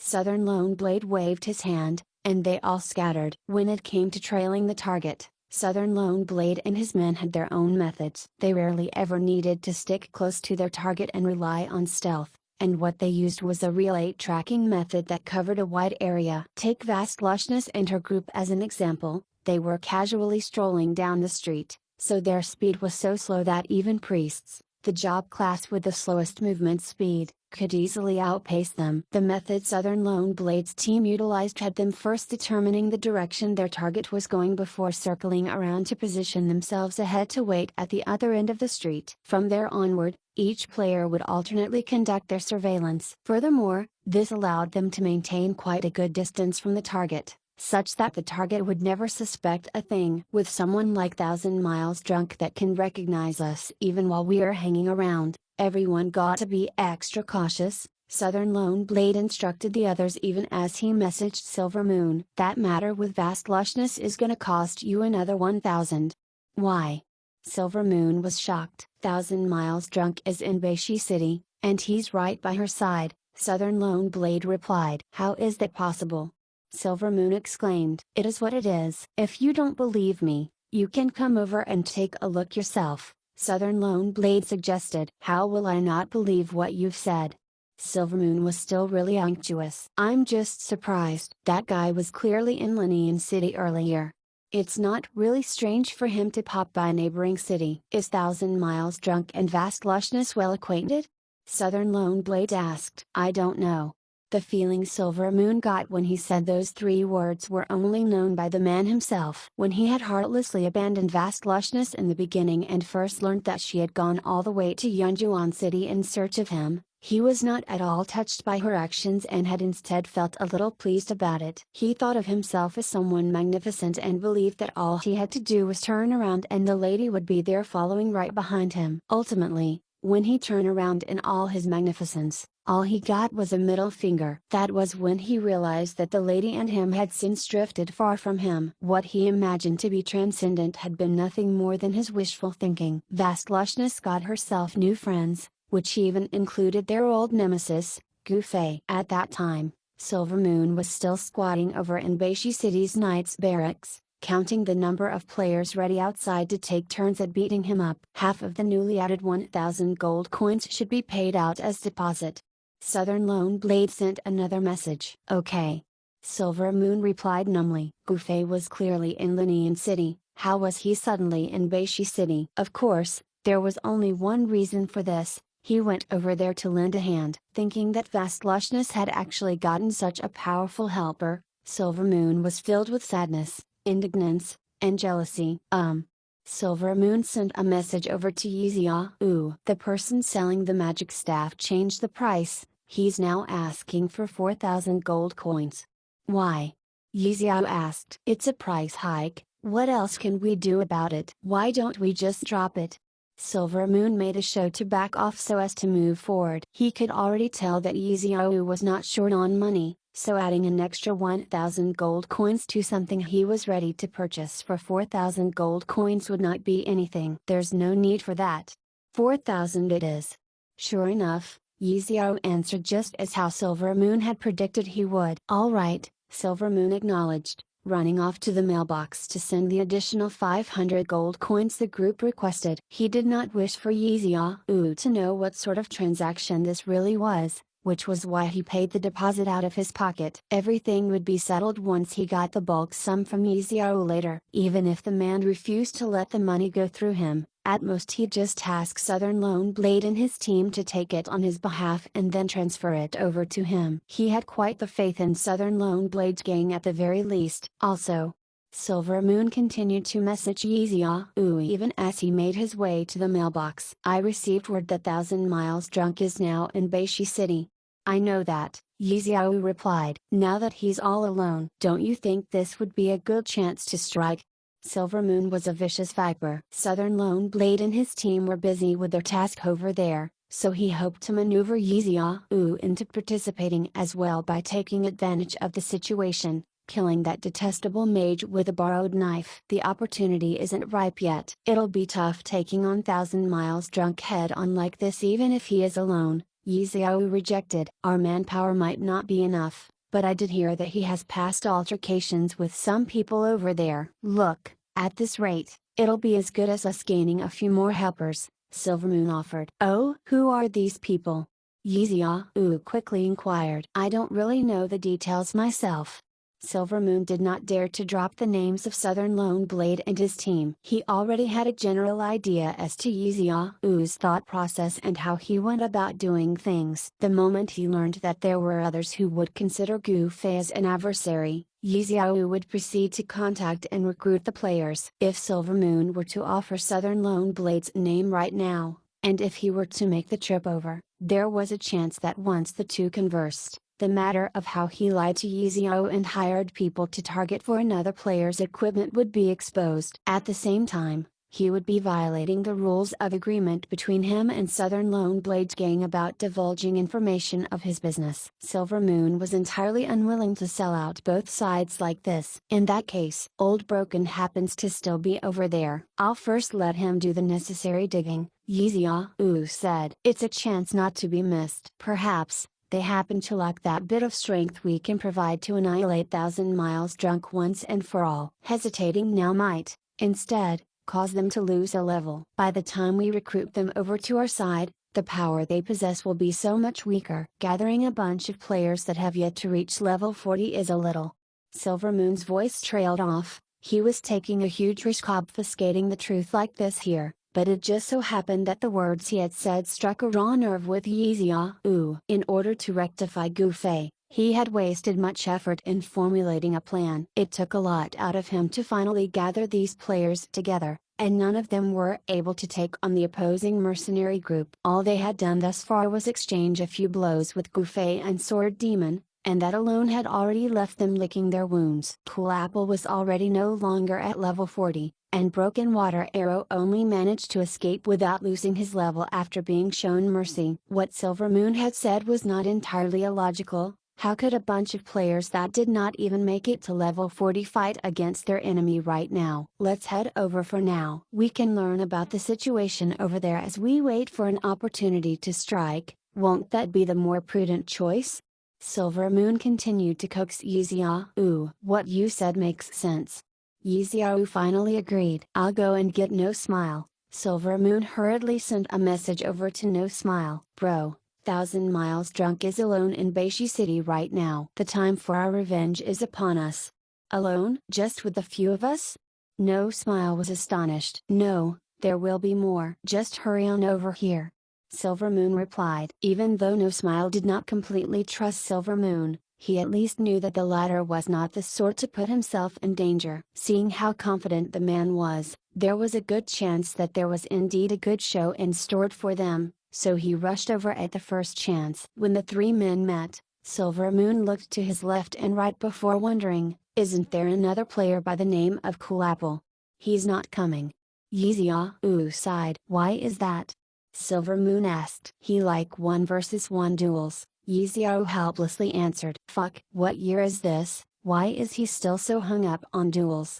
Silver Moon had nothing but contempt, for he loved using his numbers to bully the few. Time to teleport. Yixiao took out a teleportation scroll. Silver Moon did not bother to question him about his claim before about owning just a single scroll. The man had wealth and means. How difficult would it be for him to get his hands on another teleportation scroll? White light flashed, and the teleportation was completed. Silver Moon quickly had a change of his equipment, even going as far as to keep his face covered. He had not forgotten that a whole lot of people here in Beishi City wanted his head on a stick. Is Old Broken coming? Silver Moon had not met Broken Water Arrow before, but the way he spoke of this name held a sense of familiarity, as if they were not strangers to each other at all. I've informed him, Yixiao replied. Where's Thousand Miles Drunk right now? Let me find out, Silver Moon said. Chapter 558, 3 Forces. Where's Vast Lushness? Silver Moon quickly sent a message to Southern Lone Blade. You're here? Southern Lone Blade asked. Yup. She's over here. You'd better come over now to see for yourself that Thousand Miles Drunk is really standing right next to her and pay up the additional deposit. Southern Lone Blade sent a set of coordinates to Silver Moon, feeling a little snubbed. That rascal, Silver Moon, actually suspected him of trying to extort 1,000 gold coins and specifically came over to verify his claim. He truly was scum. Oh, no, that's not what I meant. Silver Moon rushed to explain. Didn't you say Thousand Miles Drunk is here? I'm just worried that you guys might have trouble dealing with him, so I brought a few of my friends along to help. Would I even use a teleportation scroll to get to the city if I cared for those 1,000 gold coins? I'm no fool. Hearing this, Southern Lone Blade thought that it made sense. The guy did not really need to expend a teleportation scroll just for 1,000 gold coins, so he asked, "What are you helping with?" "Taking care of Thousand Miles Drunk, of course." Silver Moon replied. "Who said we're gonna take care of him?" Southern Lone Blade retorted. "Isn't he right beside Vast Lushness?" Silver Moon asked. "That's why we'll just make our move once he's no longer around," Southern Lone Blade replied. Honestly speaking, Southern Lone Blade was feeling a little ashamed for having to avoid such a person, but he truly had no way of dealing with Gufei, so even if he was reluctant to do this, he had to yield to the situation when he had to. While this might result in others to look down on his team, it was at least better than shouting his mouth off and bragging. His reputation would only worsen if someone attempted to hire them to take Thousand Miles Drunk's life, and they ended up being unable to perform the assignment. Seriously. Silver Moon was stunned. He had not expected Southern Lone Blade and his team to do such a thing. "Is there a problem?" Southern Lone Blade asked. Silver Moon had no idea what to say in that moment, but what made him feel worse was the situation he was now in. He had brought Yizia and No Smile all the way here with a claim that there was an opportunity to exploit, only for it to turn out that these people here had no intentions of taking action against Thousand Miles Drunk. Silver Moon was feeling deep remorse inside him. Why had he been so reckless? "Where's Thousand Miles Drunk?" Yizia and No Smile were still asking this. "Over in." Silver Moon reported the coordinates he had just been given. "Have they started?" Yizia asked. Hearing Silver Moon's analysis from before, he was also rather worried that those people would lose their level at Gufei's hands. It was best if they could preserve as much of the firepower they had for this rectification objective. "I don't think so." Silver Moon wiped off his sweat. He truly had no idea how he could explain to Yizio and the others everything later when they saw Southern Lone Blade's gang giving Gufei a wide berth. "Then, we'd better get going." No Smile, who was clueless about the situation, continued to urge everyone on, pissing Silver Moon off to the point that he was cursing the guy's ancestors in his heart. It was obvious that, as long as there was a chance, No Smile was desperate to kill off Gufei as well. No Smile and Yizio went sprinting toward the coordinates. Silver Moon had no choice but to follow the two even as he began to plan what he would say when they saw no one in action when they reached the place. Back on the main street of Beishi City, Gufei and his group of 6 players had been strolling for half an hour now, yet the enemies had not once shown themselves. Gufei enjoyed this sort of activity, so he did not seem in the least bit annoyed by this, continuing to patiently walk down the street. However, the others were not as unperturbed as him, and they all felt that strolling in a row like how they were doing was far too stupid. Why aren't you guys walking?" Gufei halted his steps when he realized that the others had all spontaneously fallen out of step. The 5 of them looked at one another for a moment. Fireball straightened his back and stepped out. He was rather proud of himself for being able to speak to Gufei at times like this. "Drunk bro, since we're waiting for them to show themselves, what's the point of us going round and round like this? Wouldn't it be the same for us to stay at one place and wait?" Fireball asked. "Weren't we doing that because they might be unable to find us?" "That's why we're taking the fight to them," Gufei said. "But the city is so huge, won't it be harder to find us if we continue to stroll about like this?" Fireball continued. "Look, the situation right now is that," Gufei patiently explained, "they are unable to find us." How anxious they must be. In their anxiety, they all surely head to the streets to find out more, and that requires more people to see us before they can find any trace of us from others. That's why we need to keep walking around in this small area here. This will ensure that even more people see us, and because our movement is concentrated to one area, this will allow them to accurately locate us as soon as possible. Get it?" Fireball, as well as the other 4, was stunned to silence. "What? Is there a problem?" Gufei gazed at the 5 players, like how he would usually look at his students. "Aren't you the one who's more anxious if they can't find us?" Svelte Dancer asked. "Am I anxious? Drunk bro, you're indeed rather tense." Fireball had a deservedly well-meaning expression. Is that so? Then, let's just complete another round before picking a place at random to wait, how's that? Goofy offered to the floor. Okay. Everybody could only nod. Even though it was a little farcical, Goofy's explanation did make sense. It was truly one of the simpler and more effective methods to get unknown enemies to serve themselves up. Unfortunately, Southern Lone Blade and his men completely did not reciprocate such a straightforward method. After cautiously and diligently trailing after the 6 players as they complete 2 rounds, it became apparent to Southern Lone Blade and the others that these people were circling around meaninglessly. What the actual fuck is going on? Flame-Singed Clothes was the first to become impatient, complaining across the party channel. They felt really pressured with Goofy's presence as the group wondered about this whole time. Big South, what do you think? Glue asked. They are waiting for us, Southern Lone Blade replied. Is that what you think as well?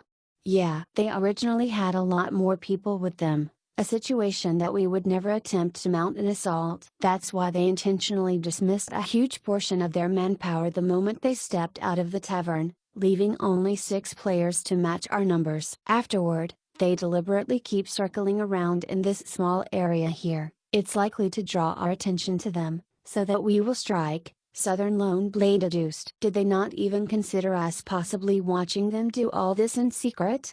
Flame-Singed Clothes asked. What can we do even if we are watching them? Let me ask you, if we don't know that one of them is 1,000 miles drunk, would we not have already made our move against any party of 6?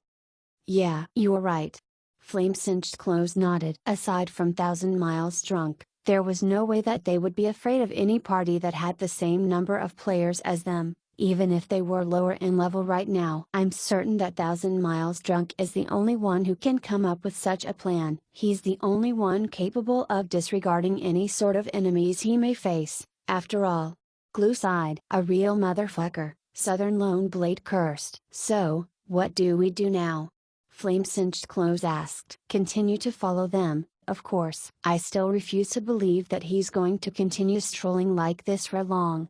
Southern Lone Blade was grinding his teeth. We might be no match for him in park, but what we lose to the man when it comes to our patience? That's right, we'll challenge his patience.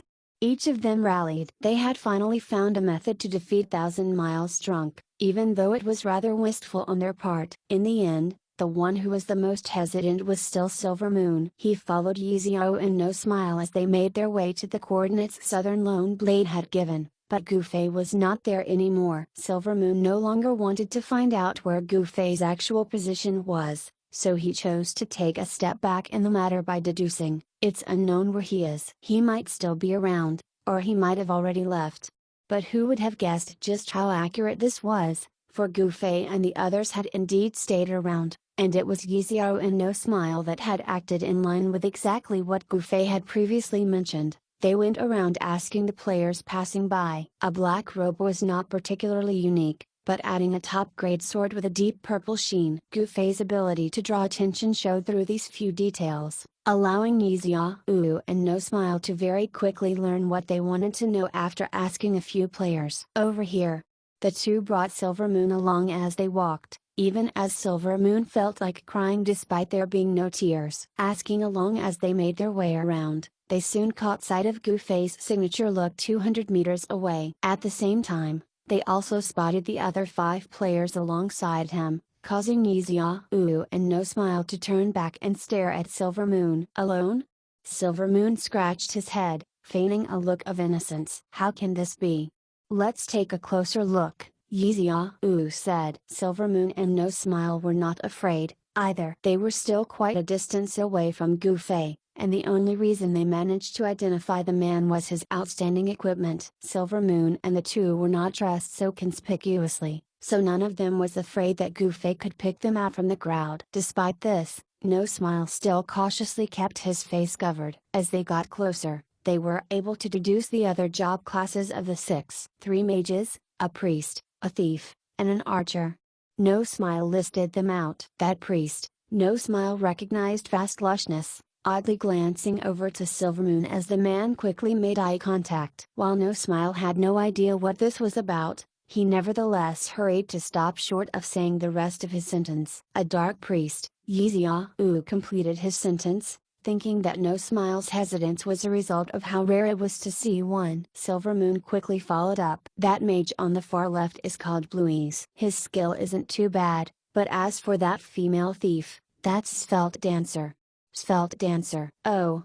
Yixiao and No Smile exclaimed as their voices trailed off. Though neither had met her before, the two were well aware that she was a player whose name preceded her. Not only is she high level, she's actually very powerful, too, Silvermoon added. Yes, her dagger, Dancing Dervish, is on par with your King's Blade and Thousand Mile Drunk's Moonlit Nightfalls. Even though that dagger has no inlaid skill, its damage output is extremely impressive, and it's currently the best weapon out there in terms of attack power, Yixiao explained. You mean that it's not Thousand Miles Drunk's? Silvermoon was surprised. I'm talking about just the weapon damage alone. Moonlit Nightfall's attack power is not higher than Dancing Dervish's, but Thousand Miles Drunk still has his Midnight Spirit Robe, Intelligence plus 20, Spell Mastery plus 1, and increased spell damage by 10%. It's an exceptional piece of equipment for a mage, especially that Spell Mastery plus 1 trait. Without that robe, he'd be just like you without your torque of leadership, unable to bring into play the full extent of the weapon in his hand, which means that his high damage will no longer exist, Yixiao said. Moonlit Nightfalls, Midnight Spirit Robe. Silvermoon muttered. The entire player base of Parallel World knew just how frightening Goofei's equipment damage was, but Silvermoon had not even learned what the names of those two equipment were until today. Meanwhile, No Smile was feeling a little more awkward as he stood at the side, for he had been killed back when Goofei had yet to earn his moniker the Insta-Kill Mage. With just a crappy sword that dealt additional attack, Goofei managed to annihilate No Smile, momentarily making him feel immensely insignificant as a result. Speaking of which, why is a sword a mage's weapon?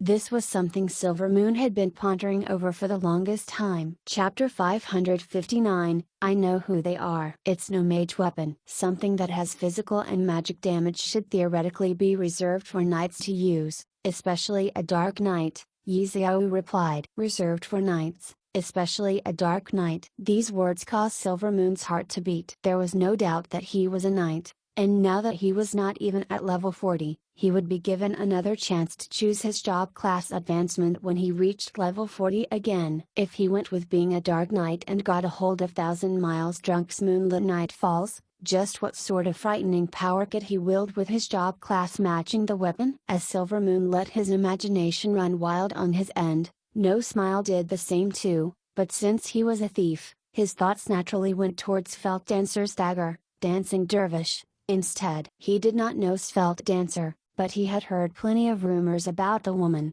who was widely regarded as having the three key elements of looks, money, and damage. It turned out that it was thanks to that dagger of hers. Thus, if he managed to get a hold of it for himself. The two swallowed their saliva audibly, which caused Yixiao to regard them strangely. Realizing that they had let slip their facade, they quickly calmed themselves down. Where's the person whom you said is going to deal with Thousand Miles Drunk? Yixiao asked Silvermoon. Silvermoon looked around, acting as if he was looking for someone. I don't know. Maybe, those guys have already been killed by Thousand Miles Drunk. Yixiao knitted his brows. No Smile was far more straightforward and sent Silvermoon a private message. Hey, just what are you up to? Ever since they had teleported to Beishi City, No Smile began to feel that Silvermoon was acting all the more unnatural. Damn it. It's hard to explain everything right now. I'll fill you in next time, Silvermoon replied. What do we do now? Silvermoon's eyes darted over to Yixiao. Wait and see, I guess.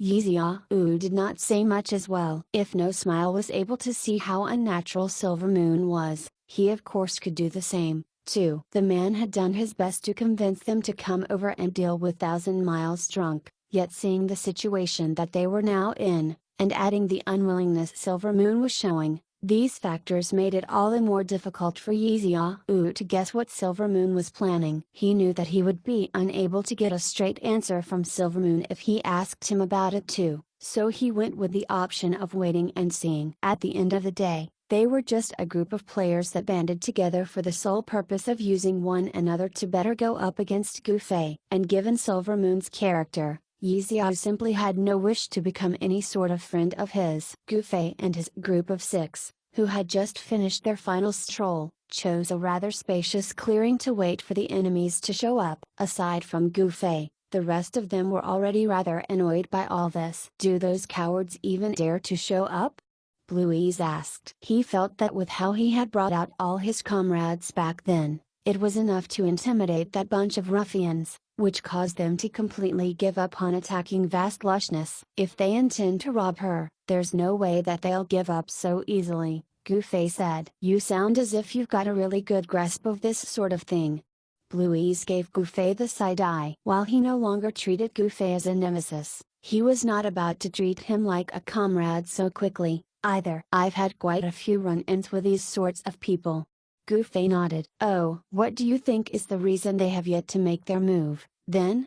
Bluey's deliberately wanted to make a joke out of Gu Fei. It's been so long, so if they are looking for us, there's really no reason for them not to locate us. Gu Fei furrowed his brows thoughtfully. That means that they should already be watching us from somewhere out there. The others immediately looked all around them, immediately suspicious of anyone who met their gazes. Not making their move even after so long, I do believe that there's only one reason: they are waiting, Gu Fei continued. Waiting for? Bluey's pressed. Waiting for her to be alone. It seems that they've decided not to clash with us and are now waiting for Vast Lushness to be left alone before attacking, Gu Fei answered. They aren't weak, Vast Lushness said. The 6 enemies form a standard job class team, and they are all skillful with practiced coordination. We held the advantage with our head count the last time, but we were still no match for them. It would have been terrible had Bluey's not made it in time. After that, the number superiority we held increased, yet that 6-man team was still able to fully retreat. It's really impressive. Sakura Sakamuni quickly interjected into the conversation. The fact that his men were no match for the robbers and had to be saved by Bluey's made Sakura Sakamuni feel rather embarrassed, so he made sure to point out this particular part of the fight, first, to prove just how powerful their enemies were this time, and, second, to point out that Bluey's and his men were not up to par, either. Despite his group's numbers, they were unable to hold those 6 men and would be in an equally terrible plight if they did not have so many players. Fuck, didn't you see it? That mage unleashed a spell that sealed off the entire street, and 2 of my men that went chasing after them ended up dead. Would they've gotten away if it had not been for that skill? Bluey's could tell what Sakura Sakamuni was insinuating. TSK. In other words, your tactical positioning just wasn't good enough. Why didn't you block off their path of retreat beforehand? Sakura Sakamuni taunted. Fuck, how would I know which way they would be retreating toward? Bluey's retorted. Which is why I say, it's just not good enough. Sakura Sakamuni had no idea what he was being gleeful for. Alright, stop your quarreling.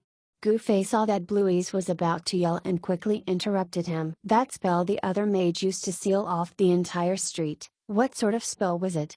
It's a wall of flames, Sakura Sakamuni described. There were 2. Bluey's had a clearer view of it. Actually, it's a sea of flames, Sakura Sakamuni bickered. Fuck, you twerp. Bluey's could not stand it any longer and raised his hand to unleash a thunderbolt right onto Sakura Sakamuni. As a lightning mage himself, Gu Fei was of course familiar with the incantation, so his arm quickly shot out to stop him. I know who they are. This statement from Gu Fei was enough to divert everyone's attention over to him. Who? Sure enough, even Sakura Sakamuni and Bluey's instantly set aside their squabble as they turned to ask. Southern Lone Blade, Gu Fei replied. The rest were momentarily stunned, for this was a name that needed no introduction. How do you know that? Bluey's asked. That wall of fire is a spell called Palatial Balefire, and it's a signature move from the mage who's a member of Southern Lone Blade's party, Flame-Singed Clothes. We've crossed paths plenty of times, so I've seen him use it many times, too. Those guys are all professional larcenists, but from what I understand, they will only do business after receiving a commission, so I wonder who has eyes on your equipment. Gu Fei pondered. My staff? Ever since Vast Lushness had fought her way to Yunjuan City, she had been a largely average player in terms of her gear. Aside from the utopian magic staff she had gotten a long time ago, She did not really own anything that would be worth hiring a professional larcenist to loot. Let's worry about all that later. Gu Fei said. If they are the ones doing the deed, I think I have an idea why they have yet to show their faces. Why? It was Bluey's asking him again. Because of me, Gu Fei said. What do you mean? How should I put it?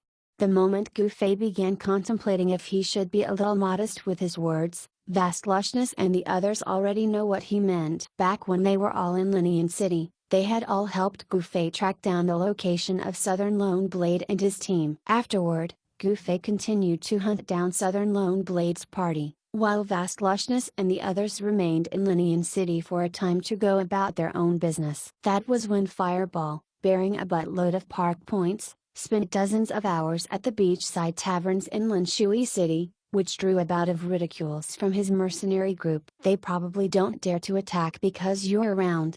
Vastlushness laughed. Drunk bro, you're seriously too damn op.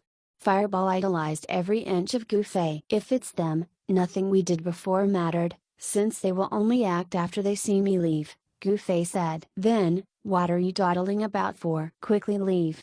Svelte Dancer shooed Gu Fei. They aren't easy to deal with.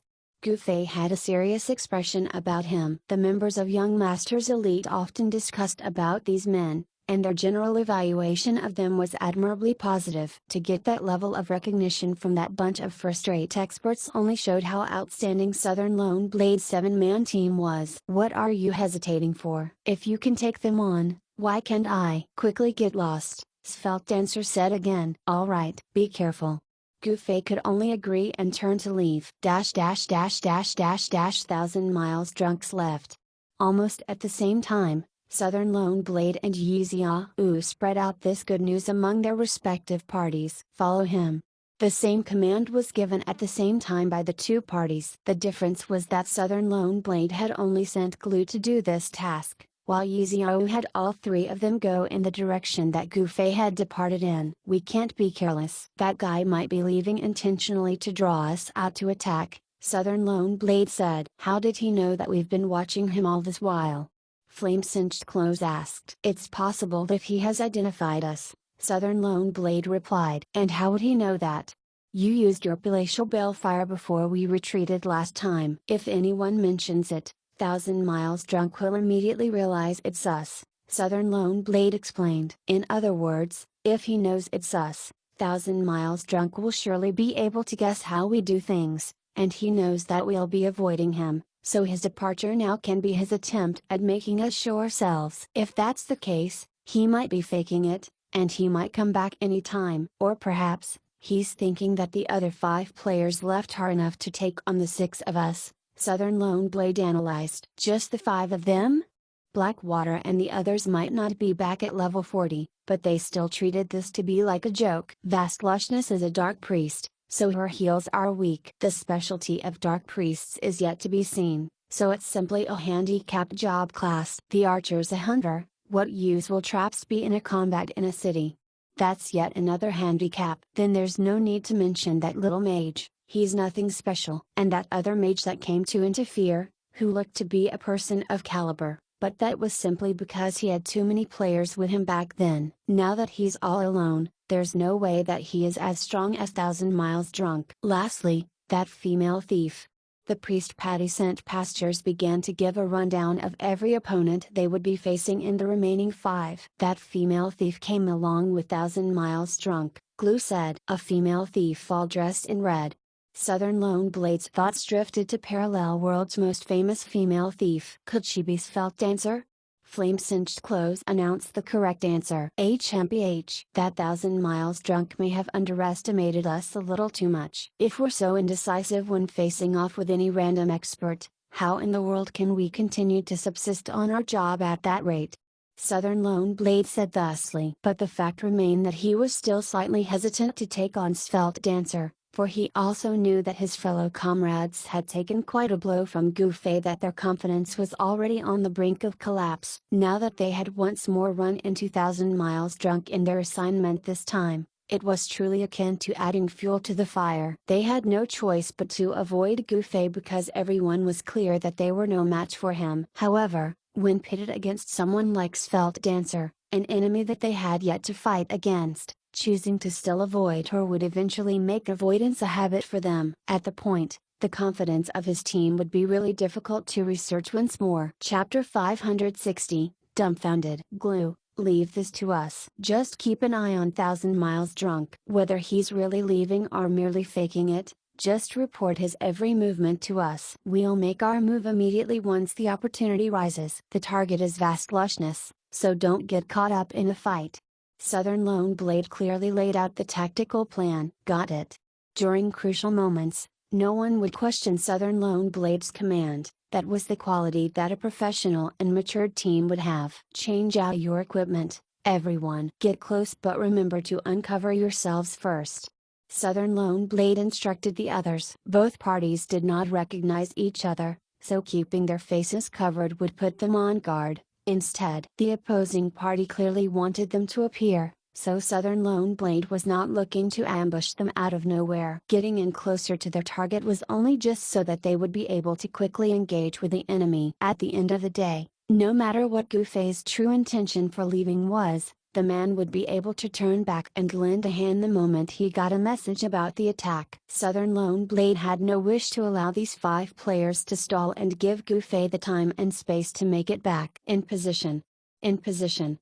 In position. A series of messages filled the party channel, as the 5 players responsible for this attempt finished getting themselves into position. By dividing themselves based on their job class and experience, they were now in positions that would not draw the other party's attention while it would allow them to quickly spring their assault. Southern Lone Blade changed into his most common warrior cuirass and slowed his pace as he walked on that street, making himself seem like just a normal passerby as he surreptitiously glanced at the others. The Knight Unrivaled Lucky Star and Priest Patty Scent Pastures were positioned no more than 10 meters away from Vast Lushness, like they were waiting for someone. The 2 men conscientiously looked down the street, not even looking at the 5 players behind them. Flame-Singed Clothes could attack from range, so there was no need for him to be too close. He was currently squatting right in front of a player's small stall, earnestly haggling with the owner over the price of an item. Blackwater.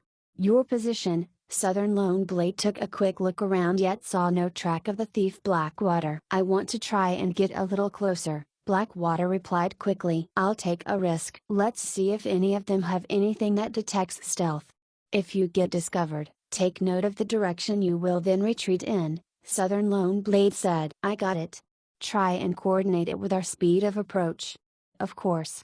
Southern Lone Blade continued to maintain his composure as he slowly walked forward. Vast Lushness and the other 4 were now formed in a circle, taking in everything happening around them with their eyes. Southern Lone Blade, Unrivaled Lucky Star, Patty Scented Pastures, and Flame-Singed Clothes were all in their field of vision, but it was not apparent if they had any intention to attack, so none of the 5 was overly vigilant to their presence. Nevertheless, now that Southern Lone Blade was slowly heading in the direction of Vast Lushness and the others, more and more of them began to shift their gazes over to the advancing warrior. I'm about to get within 2 meters, Blackwater somewhat nervously reported over the party channel. From what they knew of stealth detection equipment or skill, 2 meters was the danger zone, as most of them would be effective within a 2-meter radius. I'm in, there's no movement. In the blink of an eye, Blackwater sent this message over to the channel. Everything is proceeding as planned. Hopefully, we can end this battle in 10 seconds. Glue, where's Thousand Miles Drunk? Southern Lone Blade asked. There's no way he can make it back in 10 seconds, Glue replied. Get ready. Southern Lone Blade gave the order as his footsteps quickened. Vast Lushness and the others were already staring at Southern Lone Blade, who had swiftly changed out his equipment and pulled out his sword, as they came to the realization that the interlopers they had been waiting for were finally there. The 5 of them did not react any slower since they were already prepared for an assault. The arrow that Sakura Zakamuni had knocked all this while was immediately directed toward Southern Lone Blade. Meanwhile, Fireball and Blueys cast their respective spells at him. A fiery bombardment crashed from the sky as a sea of flames engulfed the ground. The arrow streaked through the air like a meteor. Those 3 attacks looked like it had been coordinated seamless as they were all seemingly unleashed at the same time. Still, their target was a warrior, and none of them was certain if they could insta-kill Southern Lone Blade with this combined attack alone, so they were already preparing their next wave of attacks. However, Southern Lone Blade was not about to sit still and take this without a fight. At the same time that the three of them struck,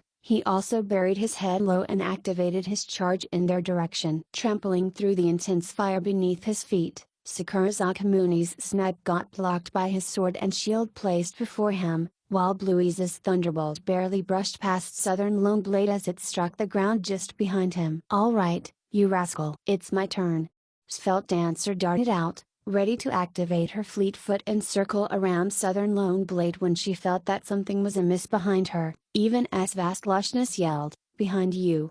Only a thief would be able to creep up behind without anyone realizing his or her presence. Most players they could not help being a little flustered when they heard such a prompt, but Svelte Dancers had no such problems because she only needed to guard herself with a single method. The average player would be afraid of being a victim of a bludgeon when a thief made it behind them, or that they would be insta-killed with a backstab. A bludgeon would go for the head, while most backstabs land somewhere on the back. Either attack targeted a different region of the body, so anyone who hesitated when making the choice would end up getting themselves hit in the end. Svelte Dancer never had such apprehension, for she had never been worried about being insta-killed. She would never attempt to avoid the attack if she knew it was a backstab, so all she needed to do was defend herself from a bludgeon. Thus, Svelte Dancer had already formulated the thought to avoid the bludgeon the moment she sensed that something was off behind her, so she did not even waste half a second and reacted accordingly. As Vast Lushness cried out, "Behind you!" Svelte Dancer had twisted her body and was already dropping down to the ground. Sure enough, Blackwater was holding a club in his hand. With how famous Svelte Dancer had been, they were more than aware just how powerful this lady was, and with the fact that Thousand Miles Drunk could turn back at any moment, they knew they would waste plenty of time if they ended up exchanging blows with Svelte Dancer. Blackwater took a risk and stealthed himself right up to them, all for the sake of applying his bludgeon onto Svelte Dancer, allowing them to complete their assignment in the few seconds it took while this woman was in a dazed state. Blackwater, a man born for larceny, had honed his bludgeon nearly to the point of perfection. No matter how his targets could dodge or duck their heads, or distance themselves from the blow, Blackwater had confidence that his club would still strike true. But this was the first time Blackwater had seen someone fling their entire being down to the ground so fearlessly like what Svelte Dancers had done. Blackwater was stunned. This action went beyond the scope of what he thought a player could evade, but he was still confident in that club he got in his hand. Even though Svelte Dancer's head was rather far away, he still strove to chase after the back of her head like what he had planned. In the end, the club hit no one, as Blackwater suddenly felt a solid blow connect with his calf. He looked down and saw that Svelte Dancer's two legs had swept his own in the process of her fall. This attack did not cause too much damage onto Blackwater, but it did drop him of his balance. He could feel his legs leave the ground as his body tipped over, causing the man to directly fall right on top of Svelte Dancer. No matter how well honed Blackwater's bludgeon was, that train of thought had already left the station at this point. All he saw before him was the beautiful lady lying right under him, smiling with delight as she gazed up at him. Blackwater's mind momentarily went blank. What's going on? Did this babe just intentionally let me take advantage of her? Blackwater had no doubt that the trajectory of his fall would cause him to land on top of Svelte Dancer. Although he was nowhere as dirty as those men from Forever in Flowers, even he could not help but have such a thought at this time. Ultimately, Blackwater was left crying in the next moment he had that thought, for he saw that Svelte Dancer had her hands held together, and that keen dagger of hers was placed erect right before her chest. Svelte Dancer do not need skills to insta-kill players. All she needed was a simple stab. Blackwater's heart shattered when he thought of this frightening rumor. He now knew he never had the chance to land right on top of the lady in question, as he would already become a flash of white light before he could even reach her. But it was in that moment, without any further delay, that a single leg came in from the side and stepped onto Svelte Dancer's dagger, flattening it. Fuck! Svelte Dancer cried out loudly as she lay on the ground. She had seen men who lacked any care or consideration to the fairer sex before, but this was truly an exceptional case, for the man had not simply just turned a blind eye to the beauty before him, He had even stomped down onto her chest. Svelte Dancer was in such dismay that she wanted to vomit blood, but she was just powerless to this foot planted on her. No matter how mighty she was, there was no way her strength could match up against that of a berserker, much less the fact that Southern Lone Blade was no ordinary warrior. Lying on the ground after playing Blackwater like a fool, Svelte Dancer's clever trick had ended up causing herself to be in the current bind, making her the ultimate fool as a result. Southern Lone Blade had one foot pressing down on Svelte Dancer as his left hand waved his shield to the left. Bumping Blackwater to a side, the sword in his right followed closely along, but it was slashing right at Vast Lushness. "Run! IT Cyclone!" Blueys yelled from the side. Without Svelte Dancer running interference, Southern Lone Blade tanked all their ranged attacks and finally charged into their ranks. The park veteran Blueys had already expected him to use his Cyclone, and it was only natural that he would be targeting Vast Lushness. If Blueys knew this, how would Vast Lushness not be able to deduce this as well? However, Svelte Dancer was still pinned under Southern Lone Blade's foot. Thus, instead of attempting to avoid the attack, Vast Lushness buried her head and came hurtling towards Southern Lone Blade in hopes of dislodging the man and creating a bit of space for Svelte Dancer to escape. Blueys, along with the two other ranged players, had since gotten themselves out of Cyclone Zeo, but all of them were struck down when they saw what Vast Lushness was doing and quickly followed up with their own attacks onto Southern Lone Blade. However, since Svelte Dancer and Vast Lushness were entangled as well, they were unable to unleash any sort of AO spells. Blueys cast his Thunderbolt, Fireball sent forth his repeating Fireball, and Sakura Zakamuni shot out his arrow. Each of their attacks landed squarely on their target, but Southern Lone Blade had his shield braced to the side to receive them, as he bore the Thunderbolt right on his head. "Let's see how long you can hold on," Blueys bellowed as he threw out a repeating Fireball as well. Unfortunately, before his balls of fire even reached, Southern Lone Blade was already basking in a beam of white light as a string of blessing symbols appeared above his head. Paddy-scented pastures and unrivaled Lucky Star had begun to get to work. Blackwater was giddy with delight. He felt that his team was holding the upper hand and was just about to take care of those three ranged players when he heard Southern Lone Blade bark at him with a stern glare. "What are you doing? Quick, make a getaway, 1,000 miles drunk's about to reach." Blackwater was stunned as he quickly glanced at their party channel chat. At the same time that he was about to use his bludgeon before, a message had indeed come through, which he had not taken notice of. Glue had typed on the channel in caps, "1,000 miles drunk has disappeared. You guys need to act quickly." A single figure went flying. Southern Lone Blade was originally making an empty show of strength when he positioned himself to unleash his Cyclone, hoping to scare Vast Lushness to back away several steps, but who would have guessed that the woman would choose to dash toward him instead of retreating? At that point, Southern Lone Blade was no longer courteous and swung his sword horizontally the moment he saw Vast Lushness come close to him. While that one slash looked no more than the slightest twitch of movement, it could truly considered as a cyclone. Vast Lushness got slashed by it and was immediately sent flying off like a kite without a string. Blueys and Sakura Zakamuni were extremely concerned about Vast Lushness, so the color in both men's faces drained when they saw her go flying out like that. However, when they saw Vast Lushness fly out in totality, they only heaved a sigh of relief that she had not transformed into a flash of white light from that attack. It seemed that Southern Lone Blade's attack power was not frightening to the point that he could insta-kill her with just that one skill. The two men rejoiced as they each went running to save her, but just as they took 2 steps toward her, they saw the empty ground before them suddenly ignite in flames. There was even a halo of fire that appeared in the air above. Flame-singed Clothes, who had been haggling right before a stall, was still holding on to a trinket he just bought while his magic staff was raised chanting out the spell. Lushness.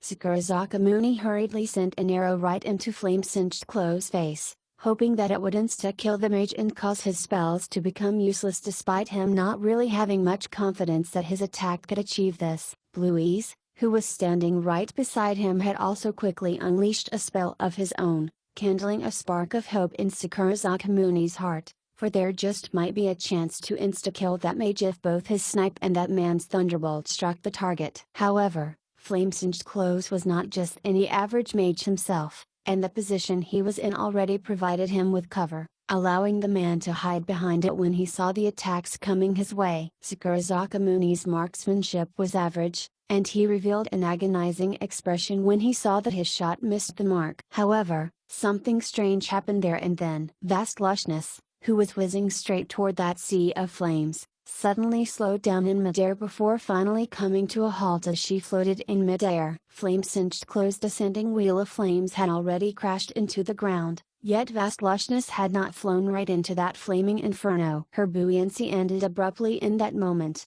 and she came dropping right onto the ground. Everybody was dumbfounded by what they had just witnessed, uncertain if what happened had been a deliberate act. Even Vast Lushness had no idea about this experience of hers. Thank God. Sakurazaka Muni suddenly heard Bluey's utter that, and he turned around to look. All he saw was the mage with a head full of sweat, his face showing signs of great exertion, as he placed that raised staff of his down. "You did that?" Sakurazaka Muni asked. "Yeah." Bluey's nodded. "What skill is that? Why should I tell you?"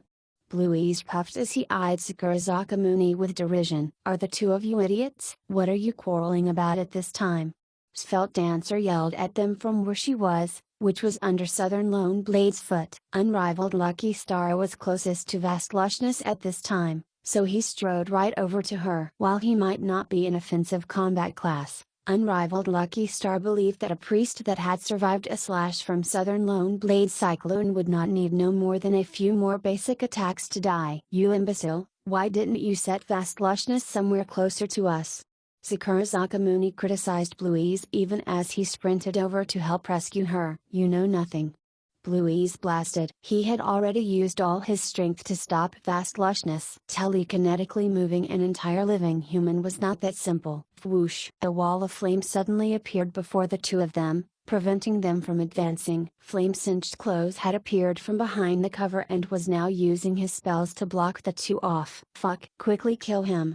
Sakurazaka Muni was left annoyed by these constant interruptions and could only seek to cooperate with Bluey's. "I'm out of mana."